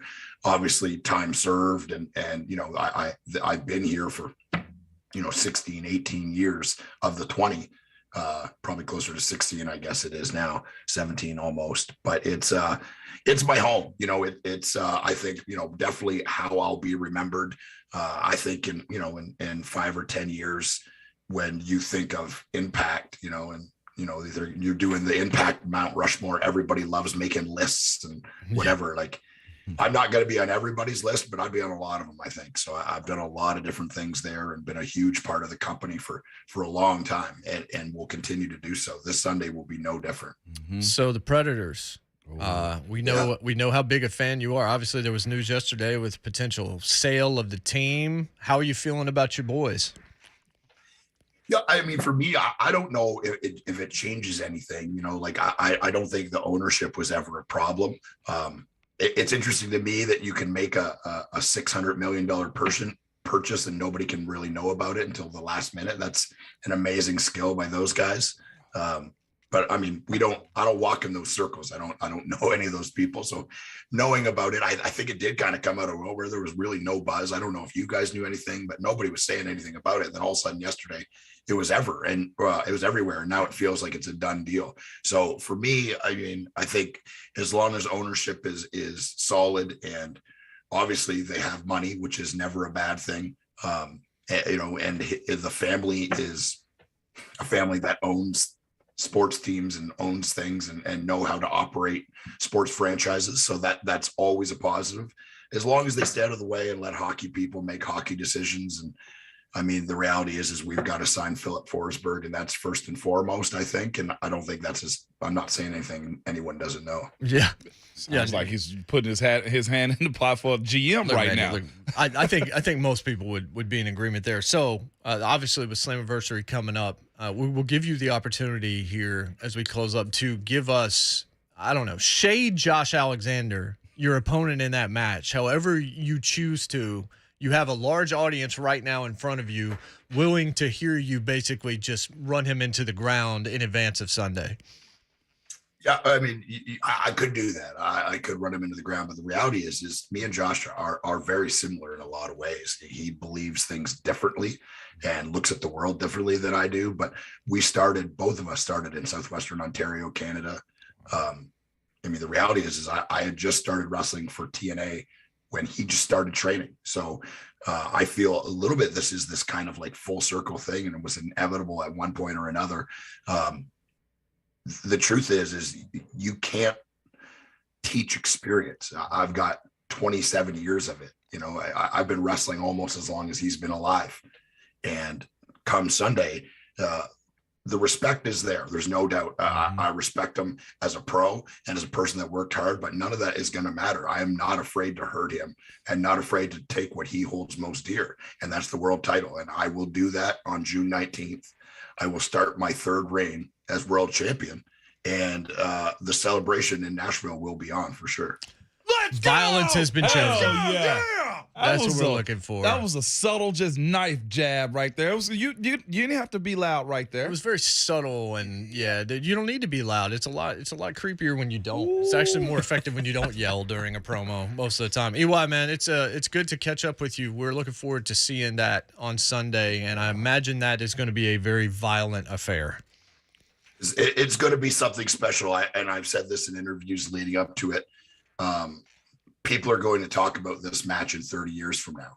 I'm going to make damn sure of it. And after it's done, win, lose, or draw, there will be no doubt that we left everything out there. And if you're a wrestling fan or even a casual wrestling fan, get a ticket, come down to the fairgrounds. I mean, I don't know. It's probably sold out at this point, but if there are any left, you're not going to want to miss this. It's history. It's 20 years in the making. Sunday's going to be very, very special. Great stuff, EY. We're looking forward to seeing it. Mickey told us to come out there, so maybe we'll be there Sunday. We'll see. Yes, indeed. Now I'm scared. Awesome. Today. Appreciate you, brother. Thank you. Appreciate it, guys. Yeah, man. Thank you, boys. Yeah, man. That's Eric Young. Eric Young, who, like I said, worked in Impact for 12 years, then went to Vince for a few years. I guess now going to Stephanie. Yeah. If you look at the news from this morning. And then back to Impact. He just kind of showed up earlier this year, and now he's against Josh Alexander in the championship match. Slammiversary, the 20-year anniversary to the day of the debut of TNA on a Wednesday night for $9.99, I believe is what those pay-per-views were costing at the time. I bought it. Yeah. And they've created the roster of people that have come through that place is nothing short of remarkable. And EY is near the top of that heap, to say the least. When we come back, a guy that Vols fans love. Josh Dobbs. It's Jay Martin Mo, 104.5 The Zone.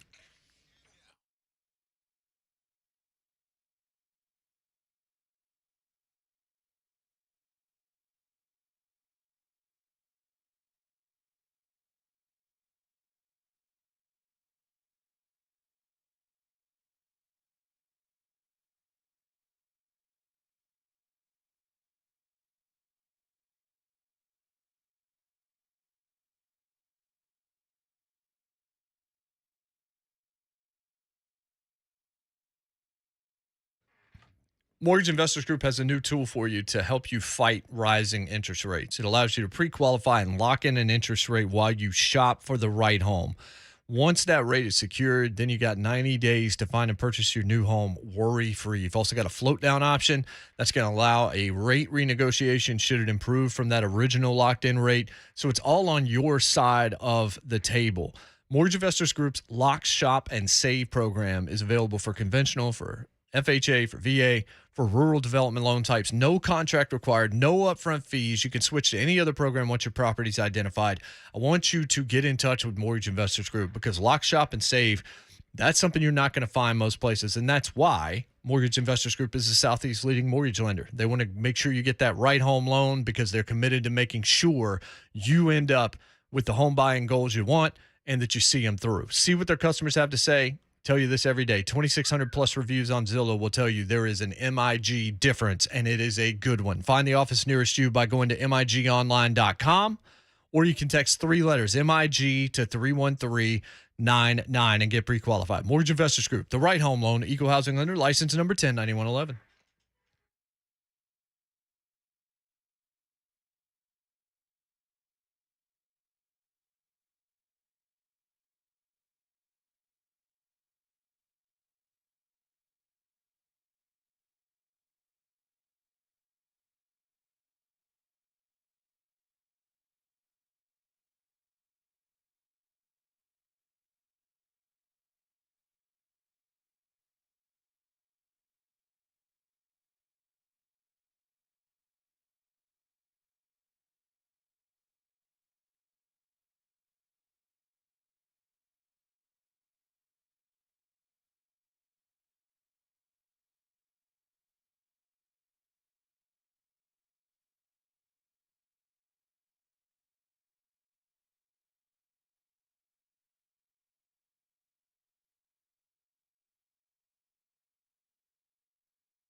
heaves it.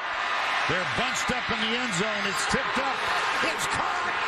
It is caught. Jawan Jennings. Jawan Jennings.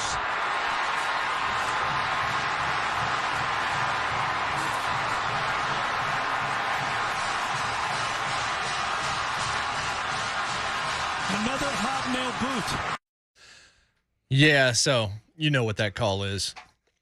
That's the Dobnail boot. That's 2 times? We've had Rocky Top play today? It's about 3 too many. Just kidding.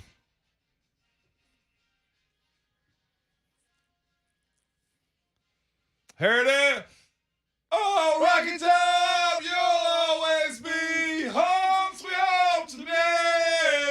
Good old Rocky Top. Woo! We should have. Rocky Top, Tennessee. We should have no better sound. Given some kind of a warning signal before we played that cut because I'm worried about Joey Kent's family. Choking his kid out again? Because when that play happened live, JK said he almost choked his son out. And we had JK on earlier and said, hey, Dobbs is coming on. I bet we're going to play that audio. Make sure your son is out of your, like, whatever your wingspan is, make sure he is outside of that, or we could have problems. And on the Mark Spain Real Estate Hotline is indeed Josh Dobbs, who's here as part of the Jack Jones football camp. We had Jack on earlier this week. Now we got Dobbsy. What's going on, Josh? How are you? What's up? What's up? How y'all doing? Thanks for that amazing intro. I love hearing Ramon's voice this morning. That makes one of us, Josh. It's works even better live. Don't, Josh, don't buy into what Jason got going on today, man. Here you come on, just backhanding me with his good hearing my voice. And you know Jason's going to dive into that type of talk right there. Josh, I actually blocked for you. I waited for you to get to the NFL, and I said, Josh is going to have a rep. And it was an amazing blocking assignment for me too, Josh. Okay? We got history, dog. We do. That was a compliment. There was no sarcasm at all in that statement. I promise. Sure. I know we've had you a couple times. I don't know that we've actually talked about that play. Take us through that play and just how that all went down, because it's so famous. And of course, Joey Kent's giving away posters now with that play with the X's and O's on it. That legendary play. It's definitely in lore in this state. For sure. I mean, it was just a tremendous back and forth game.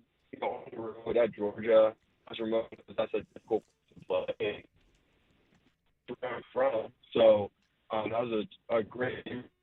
We went back and forth. We ended up with like seconds to go in the game. And they throw a full shot.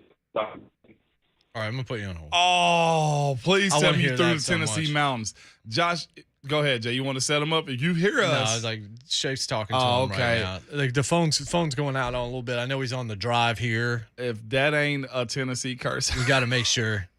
I think we got him now. Okay. All right, I think he's gotten out of clear. The. I don't know who would have been taking him out right there. Georgia fan. Georgia fans for sure, because he was about to say, I'm from Georgia. Antenna's in Athens trying to take him out. All right, Josh, are you with us? Yes, I'm back. All right, you can set that all up again. Yeah, so we're up 4. There's like 15 seconds left in the game, and we're literally on the sideline already talking about winning the game, because they have no timeouts. They just burned their last one, and we're assuming the game's over. They end up throwing like a 50-yard hole shot down the sideline. Safety doesn't get off the hash, and Easton hits the receiver stride. And from there, it was just pandemonium. They're going crazy. They got players running on the field. Their fans are throwing stuff on our sideline. Wow. They think they won the game. And so we go on the sideline. They end up getting excessive celebration. I mean, at the end of the day, who won it at that point? So we get 15 yards. We get a great return by Evan Berry. And he really just set us up in great position. We get lined up. We called the play Big Ben left, Ramon. Ironic, right? But that was our Hail Mary package. And so those trips left, we had Josh Malone at Z, so he was the left outside receiver, and Jawan was backside on the right. Our coach called timeout. We ended up flopping the 2 receivers, making Jawan the jump man and Malone the faster guy getting across the field to kind of be the crummer just in case anything got tipped up. So Coach Z put Jawan in position, and for me, you just got to put the ball 3 yards deep in the end zone, get the receiver a shot, and Juwan really made everything else happen. It's such a great memory. I literally remember like seeing him catch the ball, from my vantage point, and and then after that it was just madness. Like everybody has that moment, whether you're in your backyard shooting hoops, where it's 3, 2, 1. It's the Hail Mary. It's the lineman scooping up a ball and running into the end zone for his one and only ever lifetime touchdown. Everybody has those dreams, Josh. So for you to be in that moment, man, see the stadium go crazy. Y'all were in the stands after the game. Just when did you actually come down? And again, I know you said it earlier, like, this is against Georgia. This is your home state. You got out of there to go beat them in that fashion. What was it like for you, though, personally? It felt really good. I never was recruited by Georgia, but I never really wanted to go to Georgia. But I never liked Georgia, so it just felt right, like your senior year on the road, to stay undefeated at the time, top 25 matchup. Great game going back and forth. I mean, they were really good too. And like to beat them, obviously we would like it, in less heart attack fashion on our end, but to win in that fashion on the road and be able to celebrate with your teammates, celebrate with the fans, the 10,000 fans out of the 90,000 stadium that are there singing Rocky Top, it's pretty satisfying to hear the stadium silent with just the group and the nosebleed singing your fight song. So it was a good time. So this is going to hurt Ramon. So I'm going to enjoy this. Alejandro Villanueva went to Baltimore from Pittsburgh, and that was bad enough. Right. Now you're switching to AFC North, and all Ramon does is spend time shading everybody else in the AFC North on this program. It's as if we're not in Nashville. It feels that way from time to time. The fact that you're in Cleveland, I just look at the look on Ramon's face. Like he didn't even want to get too close to the microphone right now. How unique is that scenario for you, just staying in a division with such a passionate fan base like Pittsburgh and ending up in Cleveland? Yeah, it's extremely unique. But as you know, Ramon got the opportunity to stay with one team for so long, and that as much as we all would love to have that their career that Ramon has, and we all aspire to. Sometimes you just gotta go where the opportunities are, and so it ended up being in Cleveland, which I'm extremely excited about.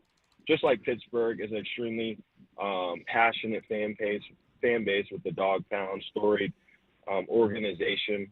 Back in the orange, that's kind of what I've been telling myself, which has been cool.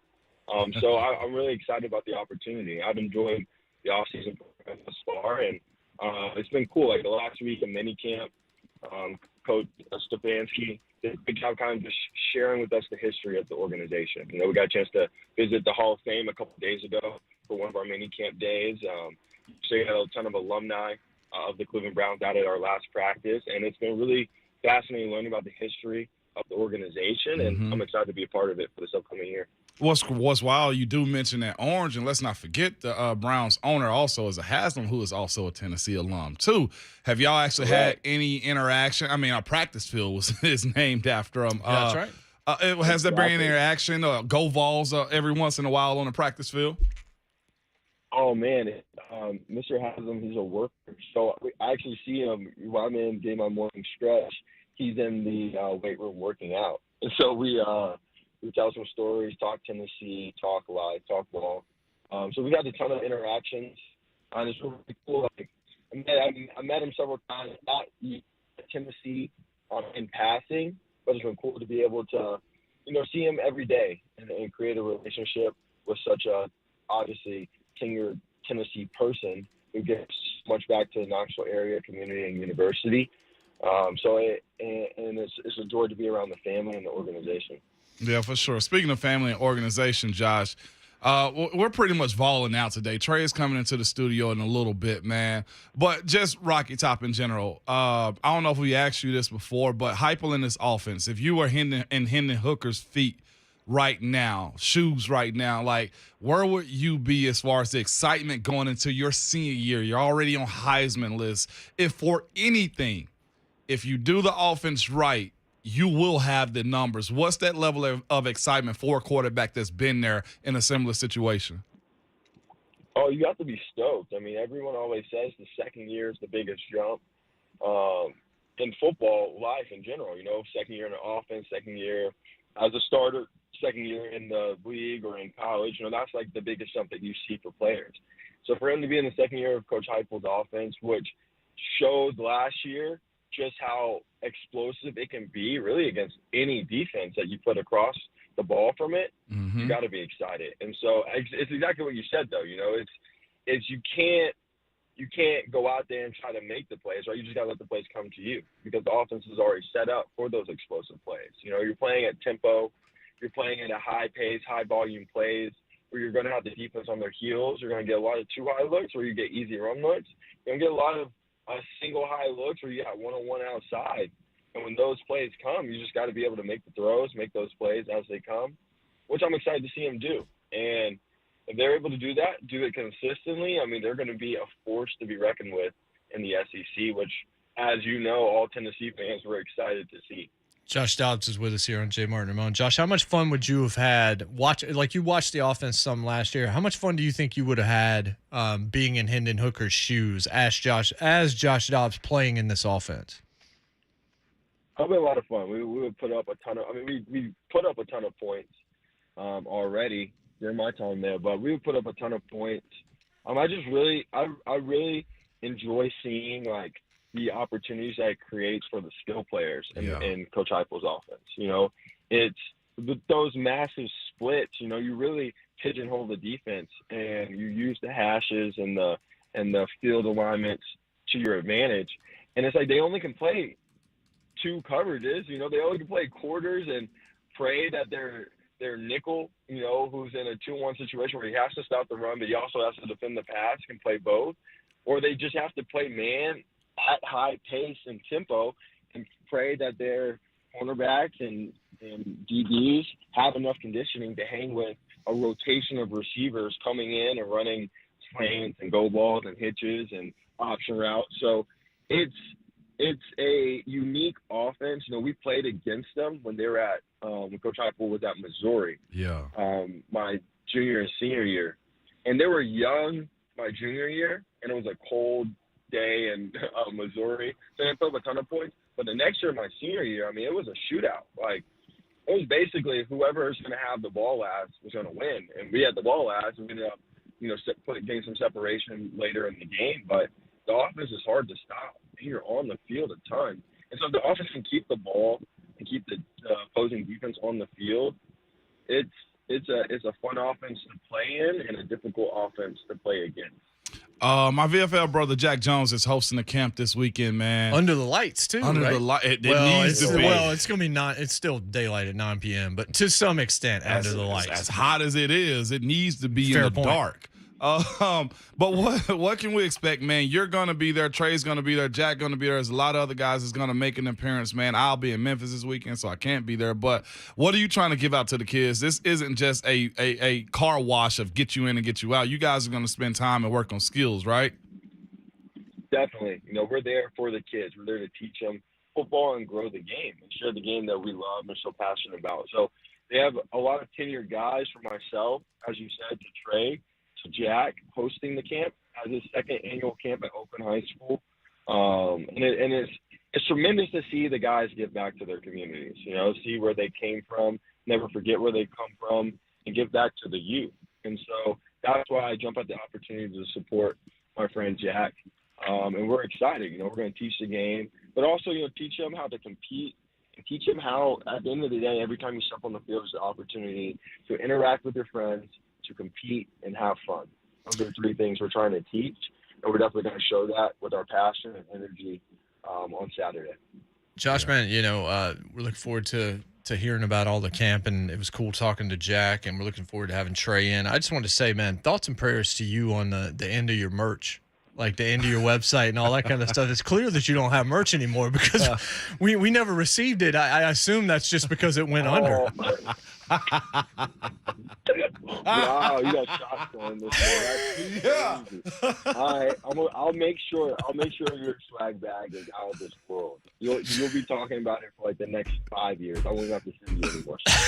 Yeah, petty as hell. I know Ramon still probably has his hat on right now, and you're staring at the hat and downplaying the merch. So I'll get you right, Jay Martin. What's crazy? I enjoy wearing your hat, man. And you know what? If I ever have on any orange, I'll be like, well, I got to put on my Vols hat right now. And this Dobbs hat basically is what I put on. It was the orange and white that you wore last year, not this year. And I was year. like, man, that's nice. I'd like to have some of that. Then we had you on the show. Then we set it up. And I'm sitting here in 2022 not having. I just assumed you shut that part of everything down. No, I mean, sales have been so good on Astro merch. We've been just sold out of everything. Oh, that's well done. We're getting our restock. We appreciate all the support, but, people keep selling us out. So I'll be sure to get you in the next drop. See, that's when you know you big time. When you say, I'll have to get you in the next drop. It's exclusive, too. Just hope that next drop's not the new Drake album. Yeah, don't. Yeah, we were listening to that in the car on the way to Tennessee right now. No, don't. You don't need have to. a backup plan, Josh. You're good. It's not good. You're better off listening to Jack Harlow on the ride. Jack Harlow album is dope. I'm being very real about that. If you listen to Drake, have Jack Harlow queued up is all I'm telling you. Say no more. I got you. It's a long drive. We'll make it happen. Real quick, how's our Jordan 1 collection going? It's growing, man. I've kind of transitioned a little bit to the low dunks. Not like the mainstream ones. I've been trying to keep it versatile. Okay. But as you said, I'm the king of the ones, so I always have to keep a good rotation. Josh, I was wearing the ones beforehand, before they weren't cool. Now, I'll give you this since you're still in the league, Josh. You can have that title.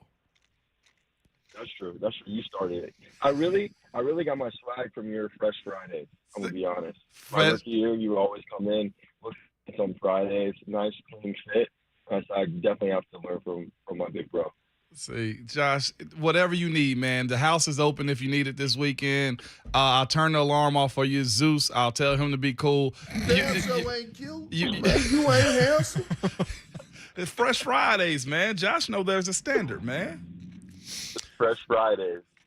Josh, good stuff, brother, man. Enjoy the camp. Be safe on the drive. We always enjoy our conversations with you.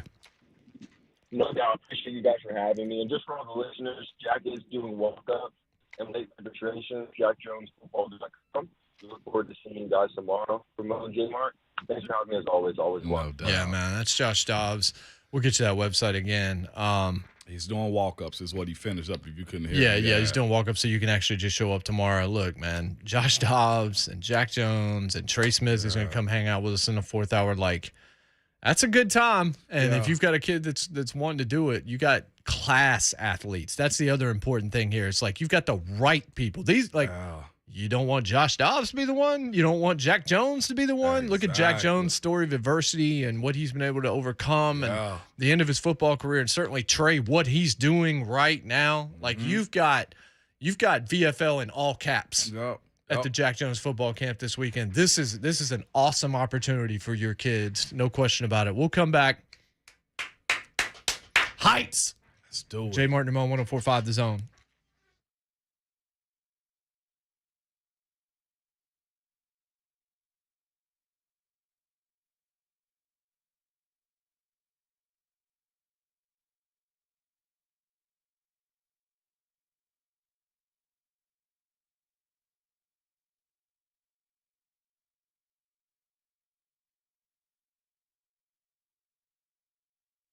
Hey, I'd almost bet this, y'all. I'd almost bet that as hot as it's been, your AC unit has been in overdrive. I'm talking about it has been just going. I was sitting in my vehicle, the other day, and it was just hot. It was so hot I had to keep it on low. So I'm guaranteeing your house, which is bigger than a car, has to be running your AC unit as much as you possibly need it because it's that hot. I can't stress that enough. So don't let a broken down or older HVAC unit keep you from being comfortable in your own home. It's Ramon Falston. I have the heating and cooling company that can take care of all of your HVAC needs. And you know who they are? Spring Hill Heating and Cooling. They offer free service calls with repair, plus low monthly payments on those repairs, and you do not need a new unit. And if you don't need one, Spring Hill Heating and Cooling offers 60 months, no interest financing. Plus, they can provide the financing for qualifying purchases and free estimates on replacement units also. They also back their work with 10-year parts and labor warranties. So when the summer at its hottest, they are at their best. Spring Hill Heating and Cooling, available anytime at springhillac.com.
It's Toby Keith, right? Cancer. Stomach cancer. Stomach cancer. Yeah, I saw that. Sucks. Ugh. Oh, man. Thanks to Josh Dobbs. Thanks to Eric Young. Thanks to Joey Kent. Trey Smith coming up in the 4th hour. Young Trey. Let's do a little bit of this. You ready? Let's go. Just so Shafe Noah, keep him motivated if he want to act like Klay. Last time we did this 9-1, sir. Act like who? Klay. If you kept your receipts on how I acted. Oh, when Klay I won. Thompson. Oh, okay. Talking about my old boss. Whoa. No, I was no. confused for a second. I was like, I didn't know him like that. I was sitting here going, Hold that. Got it. Yeah. I brought in the audio and you, whatever. No, Klay Thompson. That's what we had. Beautiful going stuff. on Yes. earlier. Okay. Hugh Jackman. Hugh Jackman? Oh, I saw him in person. He's 5'4". Hugh Jackman. No, Hugh Jackman? No, which one is No. You said 5'4". Who did you think you were talking about there? No, wait. I'm just gonna say 5'9". Okay, well, you win. X-Man. Yeah, that's right. Wolverine. He's 6'2". No. Yeah. We're talking about the Wolverine. Wolverine. Yes. Greatest he showman. was little. No. He's 6'2". You saw Is somebody he really else. 6'2"? You may Yes. have thought you saw him. No, You did absolutely. not Hold up. see No. him. His nickname is Hugh Jackman. He's a big dude. Okay, I got one for Shape. I'm looking this up. Who did I see? You clearly did not see him. Yeah. What? This has just stopped us dead in our tracks. It I don't really even know what did. to do now. Wolverine. Hold up. Hugh Jackman. The movies. Let's keep going. Kane. Glenn Wrestler? Jacobs. Knox County's finest. 6'8". 6'7". 6'7" and a half. Oh, we I split don't it. know what to do with Split that. it. No, we just split it. We throw it out. Throw it out. Jackman. Dude, I could have swore I saw him at the Super Bowl. He was super little. He is not. Sheesh. Unless this website's all a sham, which actually, if it is, this Ramon, makes it even better. You know what that was? What? This freaking clown. Yeah. I'm telling you. 5'4". Yeah. It looked like it. Out of your mind. It definitely was not. He's a small dude. Michael Keaton. Michael Keaton. Let's go 5'10". 5'8". He's 5'9". Split that one. We're having some issues here. All right, split that one. Toby Keith. Since we came back with Red Keith. Solo Keith. I've met Solo Cup. Toby. I should go first. You can if you want. 5'11". 6'2". He's 6'3", he's my height. Yeah. He's 6'3"? Mm-hmm. I've met Toby in this building, so that one was a bit unfair to Ramon. That was But a little bit hey, you unfair. said you met Hugh Jackman and still said 5'4". So I'm telling you, he was so little on the field. out of your mind. He was at the Super Bowl. Out of your mind. A little man. Simply because I'm going through the website. This is not meant to be anything other than heights. R. Kelly. 6'2". 5'10". 6'1". There you go. Finally got one on the board there. Yeah. Did you meet him too? No, I did not. He was just a basketball player. Keegan Michael Key. 6 foot. 6'1". 6 1/4. Simone gets it by a fraction of a fraction. Wow. Tied up. Take it 2-2. Wiz Khalifa. Wiz is 6'1". 6 feet. He's 6'2" and 3/4. Got that one. I figured you met him. I've met Wiz backstage. Yeah. Nashville's own Nicole Kidman. Nashville. Who I've met. Yes. I'll go first. Let's go 5'8". Actually, that's not true. I've seen, but not actually met. 5'8's a good guess. I'm gonna go 5'9". I just walked away from it. 'Cause I started looking for the next. That's right. 5'10" and a half. Yay! Say 5. Tied at 3. DJ Khaled. I'm going 5'9". 5'10". 5'6" and a half. Whoa! Wow. I would have guessed very low on that. Let's just say that. That goes to Shave. Yeah. Iceman, Val Kilmer. Val Kilmer. You first, Shave. 5'9". I got 5'8". 5'11" and a half. Dang. So we're 4-4, and we tied 2 of them. Jimmy Kimmel. This is for the win. Jimmy Kimmel. Jimmy looks tall. I got 6'1". 6 feet. 5'11" and 1/4. Yes. Slade just put in the chat. Khaled must weigh 400 pounds. He 5'6", man. Fourth hour's next. Trey Smith will be in studio in about 20 minutes. It's going to be fun. We'll talk a little bit of the finals when we come back. Jay Martin, Ramon, 104.5 The Zone. Freaking bum.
It is 9:03. Good morning. I'm Jonathan Schaefer.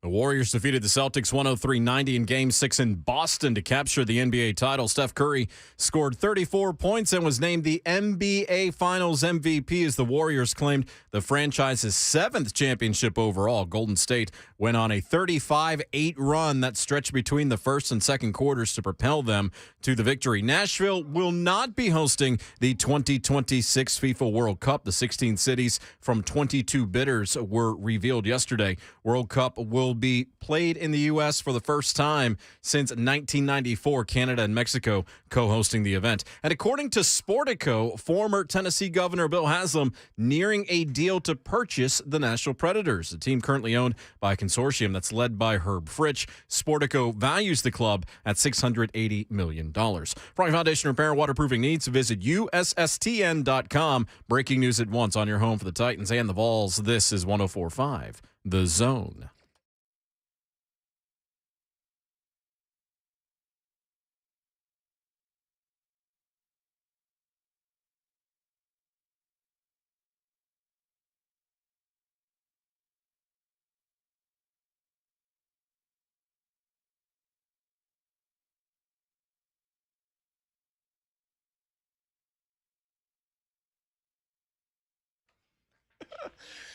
Yeah. What's happening? 4th hour, hashtag fastest 4 hours in radio is upon you, upon us. Blessed to bring it to you courtesy of all Four Seasons Garage Doors in Nashville. It's Father's Day celebration all the time around these parts. Happy Father's Week to Ron Slay, to Brent Doherty, to Mickey Ryan, to Blaine Bishop, to Travis Harder. Oh, it's Travis Harder. To everybody but Buck, although he's a dad of some cats. He is a dad of He's a cat dad. Man. He's a cat dad, which, again, I told you I'm afraid of cats. I've had cats my whole life until I've had a dog, and now I'm like, I just want dogs now. That's right. I just, now it's very obvious. That's the correct I was wrong answer. for a long time. That's how they get you. Margot's awesome. That's how they get you, man. Dolly is awesome. Dolly? That's my mother and father-in-law's new dog. Oh, they got a new dog? Nice. New puppy. What kind? You know? Similar to ours. Similar to yours? It's like totally white. It's all white. Did you say furry? Yeah. A furry. Well, the dog's Clown. furry. Furry dog. Freaking bums. This freaking cloud. Freaking bum. This freaking cloud. I love Klay Thompson. Like that. Well, between the Klay Thompson and friggin' Kendrick Perkins drops, those are by far the Couple best NBA drops recently. And I'm disrespectful. Get John and Moran in. Disrespectful is good. As part of that also. Yeah. It don't bother me, bro. Ron's in the chat right now saying Fathers Unite. He's right. He's been championing this, man, for a while. He was way ahead of this. Yeah, he was. And not just FathersUnited.com. Let's just create merch. We'll get it out to you faster than Josh Dobbs. Josh is holding the ball for a long time with the merch. I have a feeling he's going to come through in a big way now just to be petty in reverse. He's going to give me so much I can't even handle it. He's going to overdo it. He's definitely going to go too far in the opposite direction. Yeah. He's going to overdo it. Absolutely, man, as he should. And just strolling on in here, man. Just waltzing in as if it's his show. Just like an OL supposed to, okay? just we don't say much, Trey. Just a ball of good times. I told you before, Mullen, I am so tired of offensive linemen. I was hosting with Jeff Schwartz for years. Now I'm hosting with you. I got Jack Jones on the radio this week. Just that's a bunch of. There's nothing wrong with having OL on your show, is it, Trey? Absolutely, man. He's we not don't want on him yet. on? Shaq's like, wait a sec. See, when my guys come around, man, I get excited for OLs, man. That's it. Freaking bums. Nah. Wow. Freaking clowns. The OL slander. Yeah, you see, and still we smile. Right. Okay. And still we I was smile. just waiting for more Klay Thompson drops because Trey, we got to get him some headphones in a second. You so he haven't can heard hear. him before, Did you hear bro. Klay Thompson last night, man? Oh, Klay Thompson kept receipts from March. From one tweet just to shade people after they won the NBA championship. I respect it, and it reminds you how petty athletes actually are. He called that man some guy from Memphis, Jaren Jackson Jr. Apparently said his strength in numbers or something like that. So the Warriors used to have the strength in numbers. That was their mantra during the dynasty-ish, whatever you want to call it, when they were winning all those titles. And so they beat them. They blew them out in March in the regular season. And so Jaren Jackson immediately goes on Twitter and says, strength in numbers. Yeah. Starts doing this. Well, last night, Klay Thompson referred back to that tweet to basically call him a clown, a bum, and somebody that's never won anything. It was pretty unique. I might have to turn on my headphones just so you can hear. Shay, we got a replay of it? Let me turn on my headphones. Oh, are they in? Go ahead. Yeah. We're in the studio, Trey. We got to put on headphones. We're in the studio. Making sure, man. Can we not train up? If you miss this is going to make your day. Klay Thompson revealing the Petty King definitely is in Golden State, as Schaefer is feverishly trying to get back to it now. He just put up one hand to basically tell me ease back. Yeah, you're a guy that kind of keep receipts too, right? Yeah, absolutely. Absolutely. You won't say much about it, but when that opportunity presents itself, Trey, you let it be known. Oh, yeah. I have a couple tweets already logged away. There it is. For a later date. Oh, really? Yeah, I have a couple already. Oh, I know what a couple of the Titans said is related to me trying to ask him about the Bengals game, but Yeah. I know what the truth is too. Yeah. And we heard what Harold Landry basically told 3HL. He remembers. He remembers Quinn Smith. Pepperidge Farm remembers. Yeah, they do. They're real petty when it comes down to this type of stuff. But that's the spirit of athletics too. When you get the opportunity, and there's nobody that can go towards Klay and be like, no, you're supposed to be humble. Nah, you got me. And when I'm at the top of the mountain, you're going to have to hear this. All right, here we go. Klay Thompson last night. Petty King might be Steph Curry, but I might be giving it to Klay after this. There was this one player on the Grizzlies who tweeted strength in numbers after they beat us in the regular season, and it pissed me off so much. I can't wait to retweet that thing. Freaking bum. I had to watch that. I'm just like, this freaking clown. Okay. Sorry. That memory just popped up. You're going to mock us? Like, you ain't ever been there before, bro. We've been there. We know what it takes. So to be here again, hold that. My man's won 3 championships, just won his 4th. He's going back to a tweet from the Grizzlies from March and on the podium. Trey, from the regular season. Does it get much more savage than that? No, that's petty. That's the definition of petty. I love it. That's the definition of petty, man. So you also have something logged into your data bank of you gonna know about this real soon. Yeah, absolutely. I need to figure out what that is. I got a feeling. I don't know if I know exactly, but it's probably some petty stuff around this. Trey, but you're super quiet. Well, you act super quiet. It's going to be louder on the other side of this break. Yeah, it's definitely going to be. We're going to go ahead and take the break a little early. That we got a little bit more time on the other side. Klay Thompson is the MVP of this show, maybe forever, because nothing encapsulates the spirit and mantra of J. Martin Ramon quite like Klay Thompson being that petty in a moment where he just won a championship, could have taken the high road. He's like, nope. You guys all take the high road. You know what that means? It means less traffic on the low road, baby. It's J. Martin Ramon, Trey Smith with us next here on 104.5 The Zone. Twitter fingers. Can you believe it?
It's Jay Martin on 104.5 Zones. Third time we've heard Rocky Top today. Slay has loved today's show. Yeah, he has.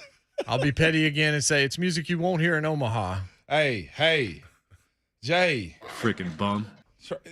Wow. His fear factor right now is at 0. He's got 2 Tennessee offensive linemen in here and another VFL in here also. And it's just like, she's behind him. You know? Hey, look.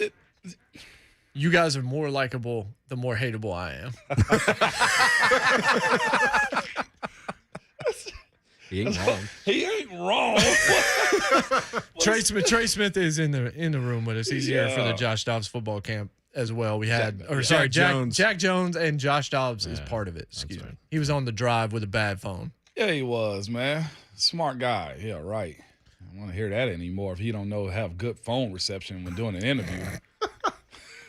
Trey, that's all I'm saying. Trey, what's going on? Not much, man. Just got in early morning.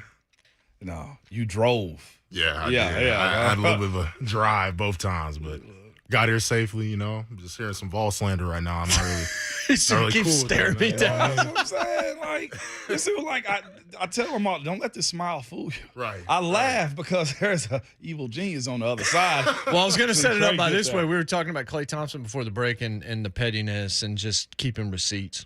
Every team that you play, do you just look at it and be like, yep, you were a team that could have had me, didn't take me, and now I'm going to make you remember it? Yeah. Sometimes that's definitely a thought that goes in my head.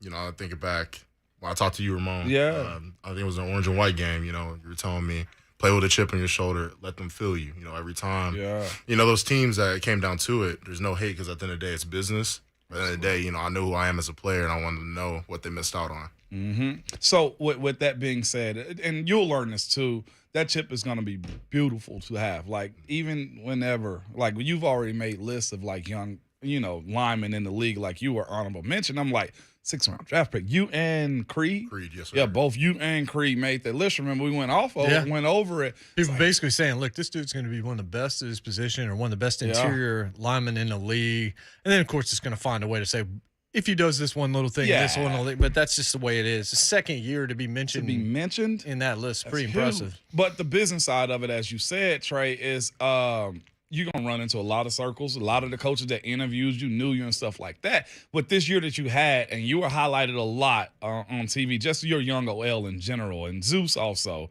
Yeah. But those coaches of those other teams, because the business side of it says, well, y'all had the opportunity. But management, ownership, GMs kind of make that final decision. Have you had some other OL coaches come up to you and was like, Trey, I wanted you.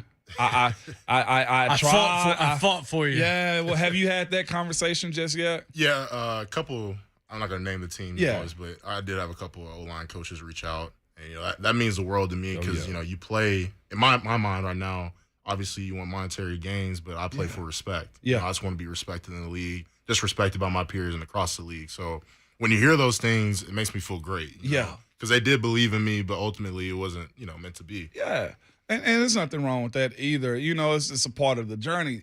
I always kind of say with myself personally, had I probably been they had me, Pittsburgh showed me my draft slip. Yeah. I was 3 to 5. And they ended up picking the tackle out of Wisconsin at 3, and they were just like, it didn't fall. And then, of course, it takes 1 or 2 teams to love you. You said a tackle. Did that guy pan out? Nah, he made it, but he got cut his second year because of me. That's neither here nor there. He ended up having a good career in Buffalo and stuff like that, but they cut him after year 2 because of that, you know, that time you put in. But it's also the aspect of, like you said, the respect factor.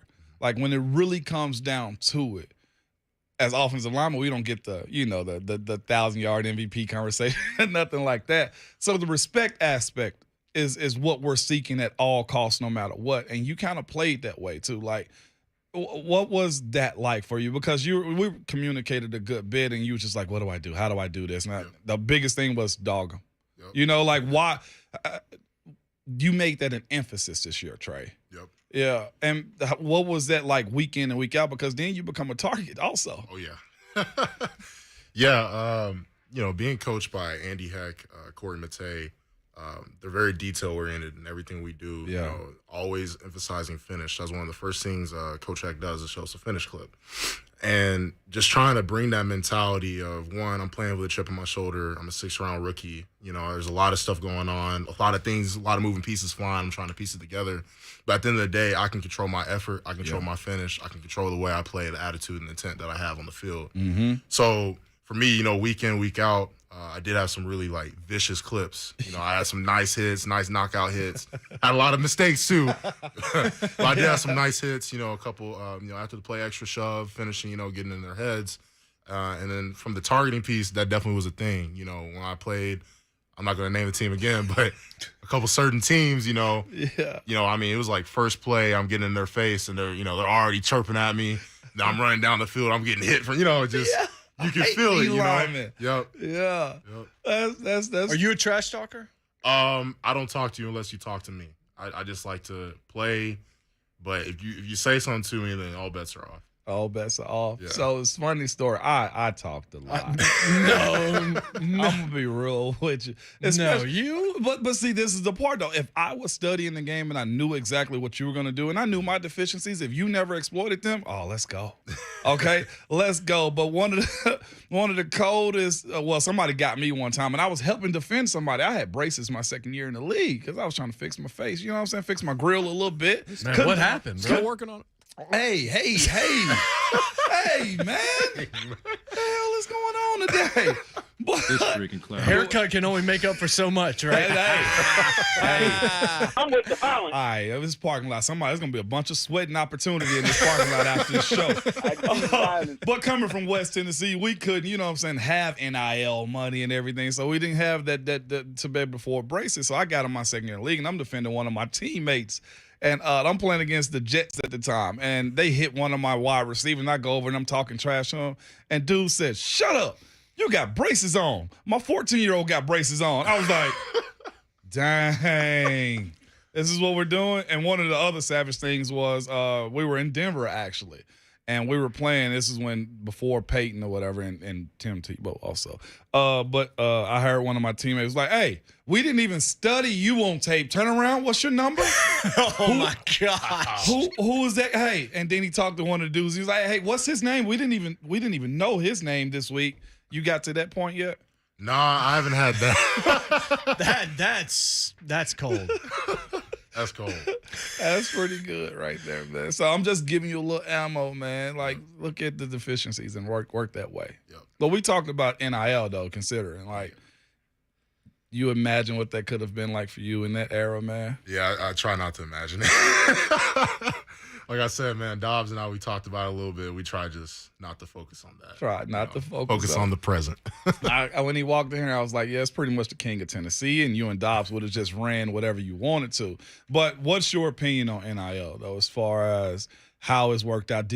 I know one thing for us, and even in my era, we was like, man, we need something. Give me an extra $500. You know, I told extra $500 a month would have did it for you, especially when you see your coach go into a luxury car or $80,000 truck. Like, did y'all have those conversations in college? Yeah, we did. I guess we got monthly stipend, so I think we were getting we were getting a decent amount of money for a college kid. But ultimately, I like seeing players getting paid and having an opportunity to monetize themselves and just benefit themselves in that degree. I'm not going to say there are a lot of issues. I'm not going to speak on that, but just making sure that the players in the system now are getting paid less than people who haven't performed. That's the only thing that I see that's an issue right now. But I think it's a great thing overall, that they can finally make money and profit a little bit. Mm-hmm. Go ahead. So you generally, basically, it's like, get on campus, accomplish something, as opposed to I'm giving you something as a high schooler, even though you've never done anything on the college level. And there's guys on the college level that are still starving to some degree that have done something. And do you feel like that more athletes, Moan, do you feel that way as well? It's like the people that have been there, that's really what NIL was really supposed to be for, is to reward guys that have accomplished something, not to pay guys before they've done anything. Mm-hmm. We've kind of went through that with the OCBA. Matthew Stafford, those guys come in getting $72 million, and you got the vets that's been in working, all pro bowlers that's getting a fraction of what those guys got. So I'll be honest. My mindset was if you can 5-star them on their way out and then you do this whole recruiting pitch, you tell them they're the greatest, well, show me I'm the greatest too. Yep. Like, let me see some of that. I think there should be a portion of that money that kind of goes to the I say vested, but they pretty much are vested guys at this point, man. Have you talked to anybody that's kind of said, yeah, this is cute? You're getting $8 million if that number is correct, but I've been here working right now. Yeah. Have you had that conversation with some of the guys back at UT? Yeah, not just UT, pretty much a lot of different schools. Just sort of those situations, like you said, just like the high figure numbers that you hear. Mm-hmm. And then you have people who have been, like you said, vested starters for 3 to 4 years, not 4 years, but 3 to 2 years, have been performing, played games, blood, sweat, and tears, work for university that aren't reaping the same benefits, you know? So I see that's a little disparity right now. That's the only issue I can really see. Mm-hmm. Do you like the coach slander? Like Saban and Jimbo and all of that kind of stuff that we're seeing, all this chirping going from coaches? Because of that. Yeah, that's pretty wild to see. I guess when you did say the Saban and the Jimbo, Fisher, deal, that was pretty crazy to see. We were talking about that a lot. But is that, you think, a crack in what college football is going to be? And I hate to just do Alabama like that. Do you think this is a crack? No, you don't. You do not. You trying to be really don't. I'm trying to be respectful. But do you see that as a leveling the playing field when it comes down to getting a 5-star like yourself, this Nico kid? And I mean, he brought up Deion and the kid denied he got $1 million. Yeah. But even if that was the case, Nick Saban clearly wanted this kid for him to bring it back up. Do you see this NIL era as a leveling the playing field? Yeah, I think to a degree. To a degree? Yeah, I think given the resources, it can level it out a little bit. Obviously, you take the winning tradition, the school, everything, the pageantry, all involved, but money rules. Yeah. You give a kid that much money, you give them that much opportunity, they're going to take that chance. Yeah.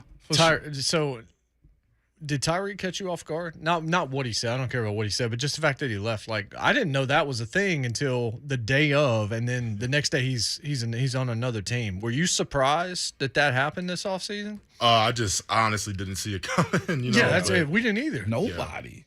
Yeah. I mean, the coaches are going to do what they think that's best for the organization and for the team. And, I can't blame Tyreek. He's getting paid. I'll never blame a guy to get paid. But, he's going to do what's best for him. Mm-hmm. And, I'm really excited to see what he does in Miami. I wish him really well. Yeah, you hope he does well to a degree. No, I'll be bald. I love watching Tyreek, man. He's one of the coolest dudes to watch on the field. I've never seen someone move like that. The attitude, demeanor, the swag he brings on the field, it's fun to watch, man. It was fun to be around. So that was one of the things I always kind of said about Antonio Brown. Like, the relentlessness, the motor, the catches, the work ethic. Wasn't the one thing you said about AB was, like, he doesn't run routes, he runs his routes. He runs his route. Like, it's a totally different animal. I mean, isn't that a little bit of Tyreek too? Like, as far as practice goes. Yeah. Did you see more in practice than you actually saw in the game of his performance? I'll be honest, I saw it both. He's a baller, man. I'm telling you. Like, some of the things you will see him do is mind-blowing. Like, makes guys look silly, and he's just a cut from a different cloth, man. Just so that trade value, everything that y'all got back in Kansas City versus what he got monetarily, you saying justified? Yeah, I think our front office is a fantastic job. I think we have one of the best front offices in the league. So yeah. I think they did a fantastic job in the draft and, really reloading so we're ready and set up in a good position this year. AFC West. Yeah. Hey. I'll be very careful as a Broncos fan and how I frame this, but that division is the greatest division, especially from a quarterback standpoint, we've ever seen. Yeah. I think from the stats, like everybody pretty much, it's hard to argue against it. Just the AFC as a conference, this is going to be a year, Trey. Yeah. This is going to be a year. How are you feeling about year 2 and an AFC that's so deep where there's so many good teams that won't make the playoffs? Yeah. No, it's going to be extremely competitive. There's a lot of parity in the league in terms of like how close games are finishing. And I guess, speaking with Ramon, like the amount of D linemen in the AFC West alone. Oh my God. Woo! Mm-hmm. I mean, it's going to be a great challenge this year. Something that we're up for, but it's going to be a great challenge. I mean, they really stockpile a lot of talent all across the board. Y'all could have 3 teams out of the West. At least, yeah. There's going to be a team that's really good maybe multiple teams out of that division that don't make the playoffs. Yeah. And that'll be true across the conference. So the Titans game, the Titans got you last year in the regular season. Hit my dog. It was actually kind of a dominant performance by Tennessee. I'll give Titans fans something there. You guys seemed to turn after that game. Yeah. It seemed like you guys got better after that Titans game. And, of course, you were able to carry that into the playoffs and a decently deep run there. Did the Titans game, was there a turning point moment in that game where it's just like we've got to do something differently? It just seemed like you guys were a different team after that point. Yeah, I mean, we came to Nashville last year, obviously not with that intention of how we performed. And, I think it just motivated a lot of people. I can speak for myself personally and everybody. For me, I didn't really enjoy my performance in that game. And I knew the different things I needed to work on. And for me, I just don't want to let my teammates down. So after that game, just reviewing myself, studying film, just knowing my deficiencies, like you said earlier, like the things I need to fix and perform. I feel like as a team, we started coming together and just, performing better, playing better, just executing what the coaches lay out in front of us each week. Yeah, so performance is a two-way street in terms of you're looking at your performance, but you're also dealing with other guys that are getting paid a lot of money on the defensive side of the ball. Titans defense was the talk of the town here for the most part last year. Big Jeff's going to be getting paid very, very soon. Harold got paid in the offseason. What did you think of the Titans defense after leaving Nashville and after leaving that game? Yeah, a lot of respect for him, especially Jeffrey Simmons. Really fun playing against him, man. He's a trash talker. I was about to ask you if you trash talk because that's what I hear. That's what Steelers' former teammates when my hit up guys Mo. left here, I get calls afterwards. Hey, 98, dog. They didn't know his name. You know it now. But, like, the entire time, they was like, this dude, he got to chill. But there's no chill in his play, right? No, not at all. I've known about him since Mississippi State days. Okay. And, watching him a couple of years, but he's a great player, man. It's a lot of fun playing against him. Great competitor, but, like you said, with the trash talking brings an edge, and that brings a competitive nature out, Him against me one-on-one, it's fun to be out there and just go against someone, an elite player. Yeah. It's fun to go against an elite player every time. It's funny, too. Everybody that talks about Jeff, I'm sure the same conversations are being had about you. We're just having this conversation is, man, Jeffrey Simmons, is a load. And you'll find one or two guys, but you got a guy on your team that does the exact same thing. Chris Jones. That's right. He's one of the first big dudes, because he's tall. What is he, like 6'5", 6'6"? Yeah, about 6'5". He's a tall dude. He's one of the bigger dudes that you look at him, it's like you just a run stopper. Right. And then you see him in the passing game, it was like, no, this dude gets to the quarterback. He had to have challenged you in practice at a point you're like, okay, this is a difference between college and the NFL. Yeah, 100%. I walked in OTAs. I remember watching him just sort of do a couple of drills. I was just like, okay, he's so big. Someone that big is not supposed to move that well. And then, going into training camp last year, just thinking about it, hearing the stories, he's going to make your life miserable. And, just stepping up to that challenge. But, working against Chris, you said it last year in the stadium too, you're not going to find many D linemen better than that. So what a blessing it is to be able to play against him day after day after day in training camp and get better. Yeah, and that's what it's about. So I'm sure it's some hot days. I hated going against Cam Hayward, okay? But I got better, he got better, and that's all part of the game too, man. Another thing, your coach. Yep. He's heralded as one of the best coaches to do it. Also, everybody that, is a free agent, if given an opportunity, wants to kind of play for him. How is he?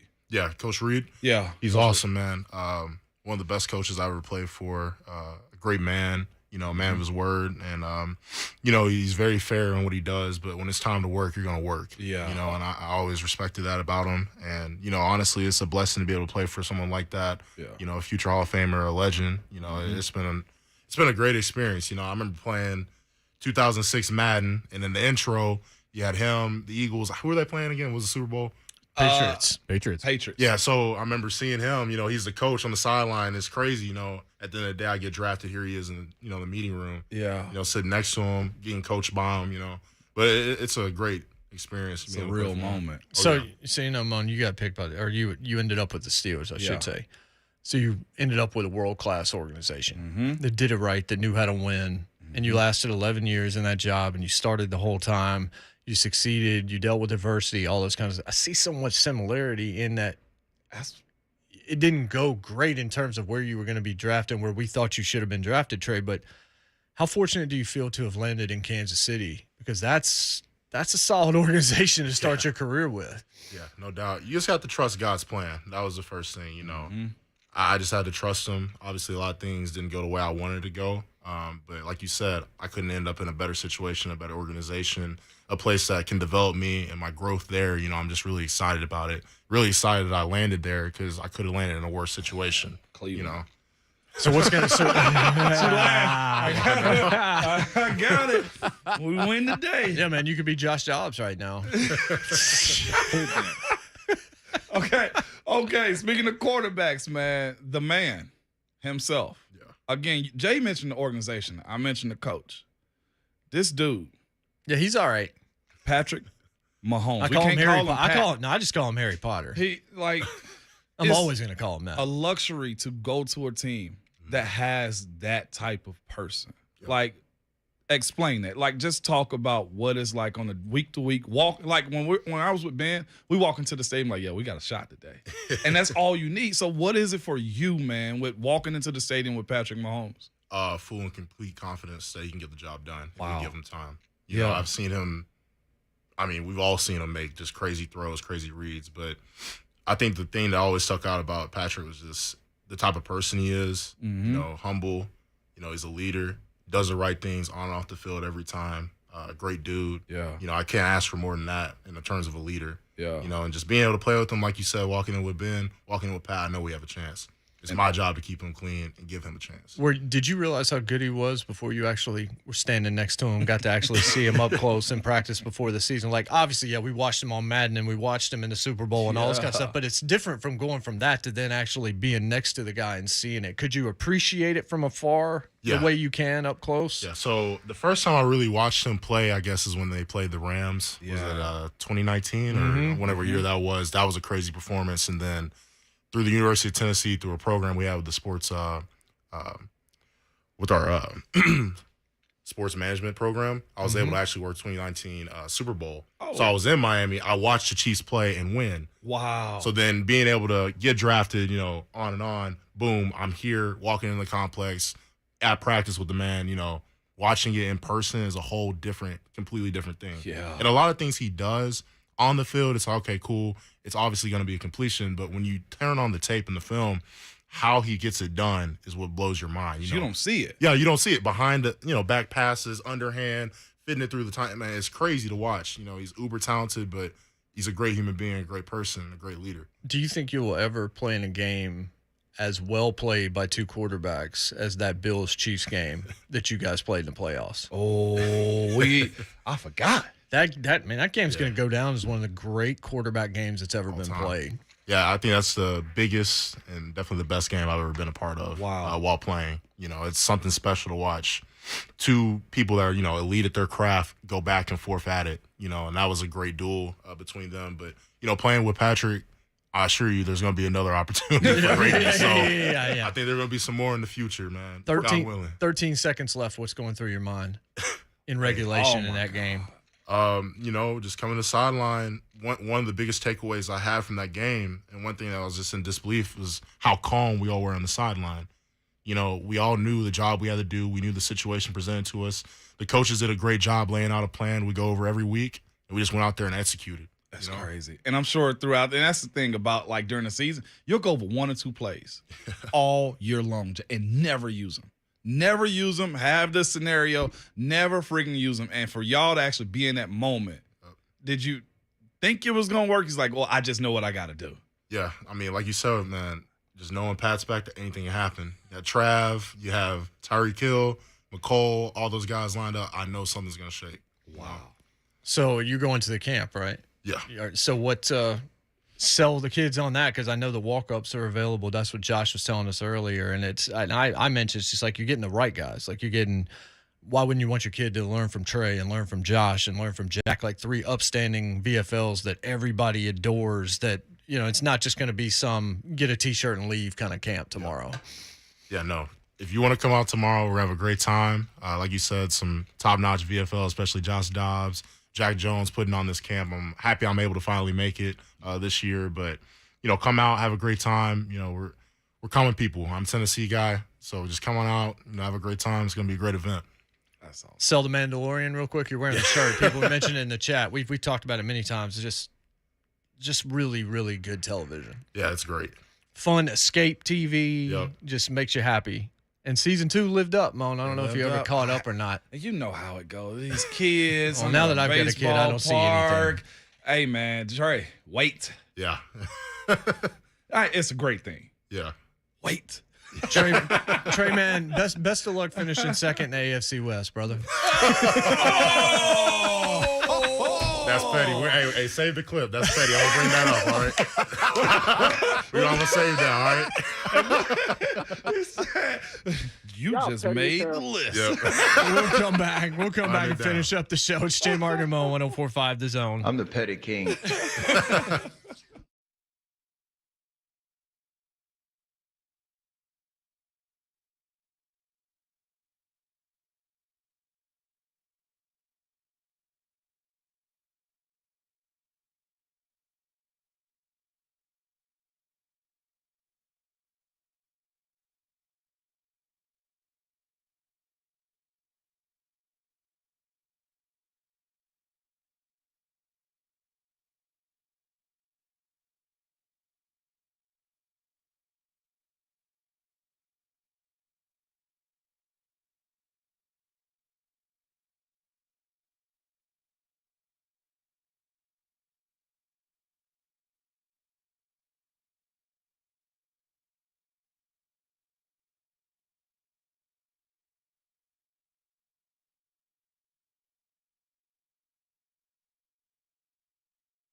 J. Martin and Ramon, 104.5 The Zone. Hey, it's another song that's better than whatever's on Drake's new album.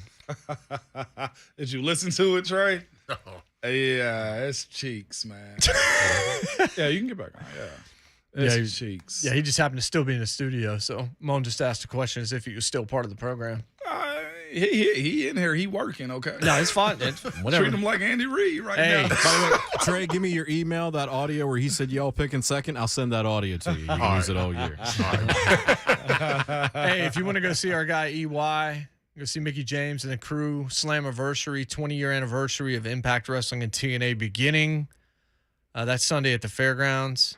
Callers number 4 and 5 right now, 615-737-1045. We'll set you up with tickets to Slammiversary to see EY against Josh Alexander in the main event and the rest of that card. I still can't believe Impact Wrestling is still a thing.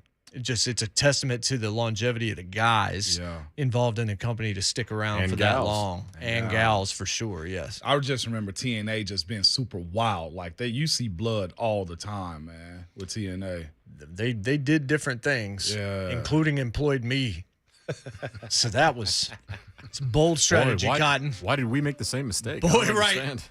Well, here's the good news. I don't think I got paid. A whole lot of shots. Hey, you got to be prepared on this show, I don't think I got paid. Hey, it's like that. Real quick before you go, early prediction. Will we get either Georgia, Florida, or Alabama this year? We get one of them? Yeah, we'll definitely get one. We'll get one of them. It's going to be Florida. Ah, boy.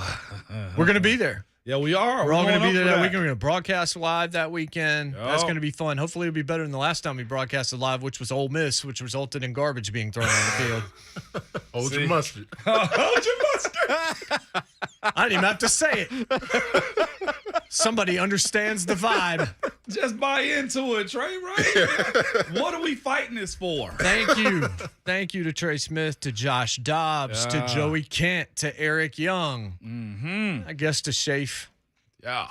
To Ramon. We'll do it again on Tuesday. We're going to take Monday off for the holiday. Father's Day. And Juneteenth. Absolutely. Father's Day. All fathers out there. Hope you enjoy it. Buck Rising's next. And remember, your Twitter fingers and your mic is always hot. Twitter fingers. Can you believe it? Bless your heart.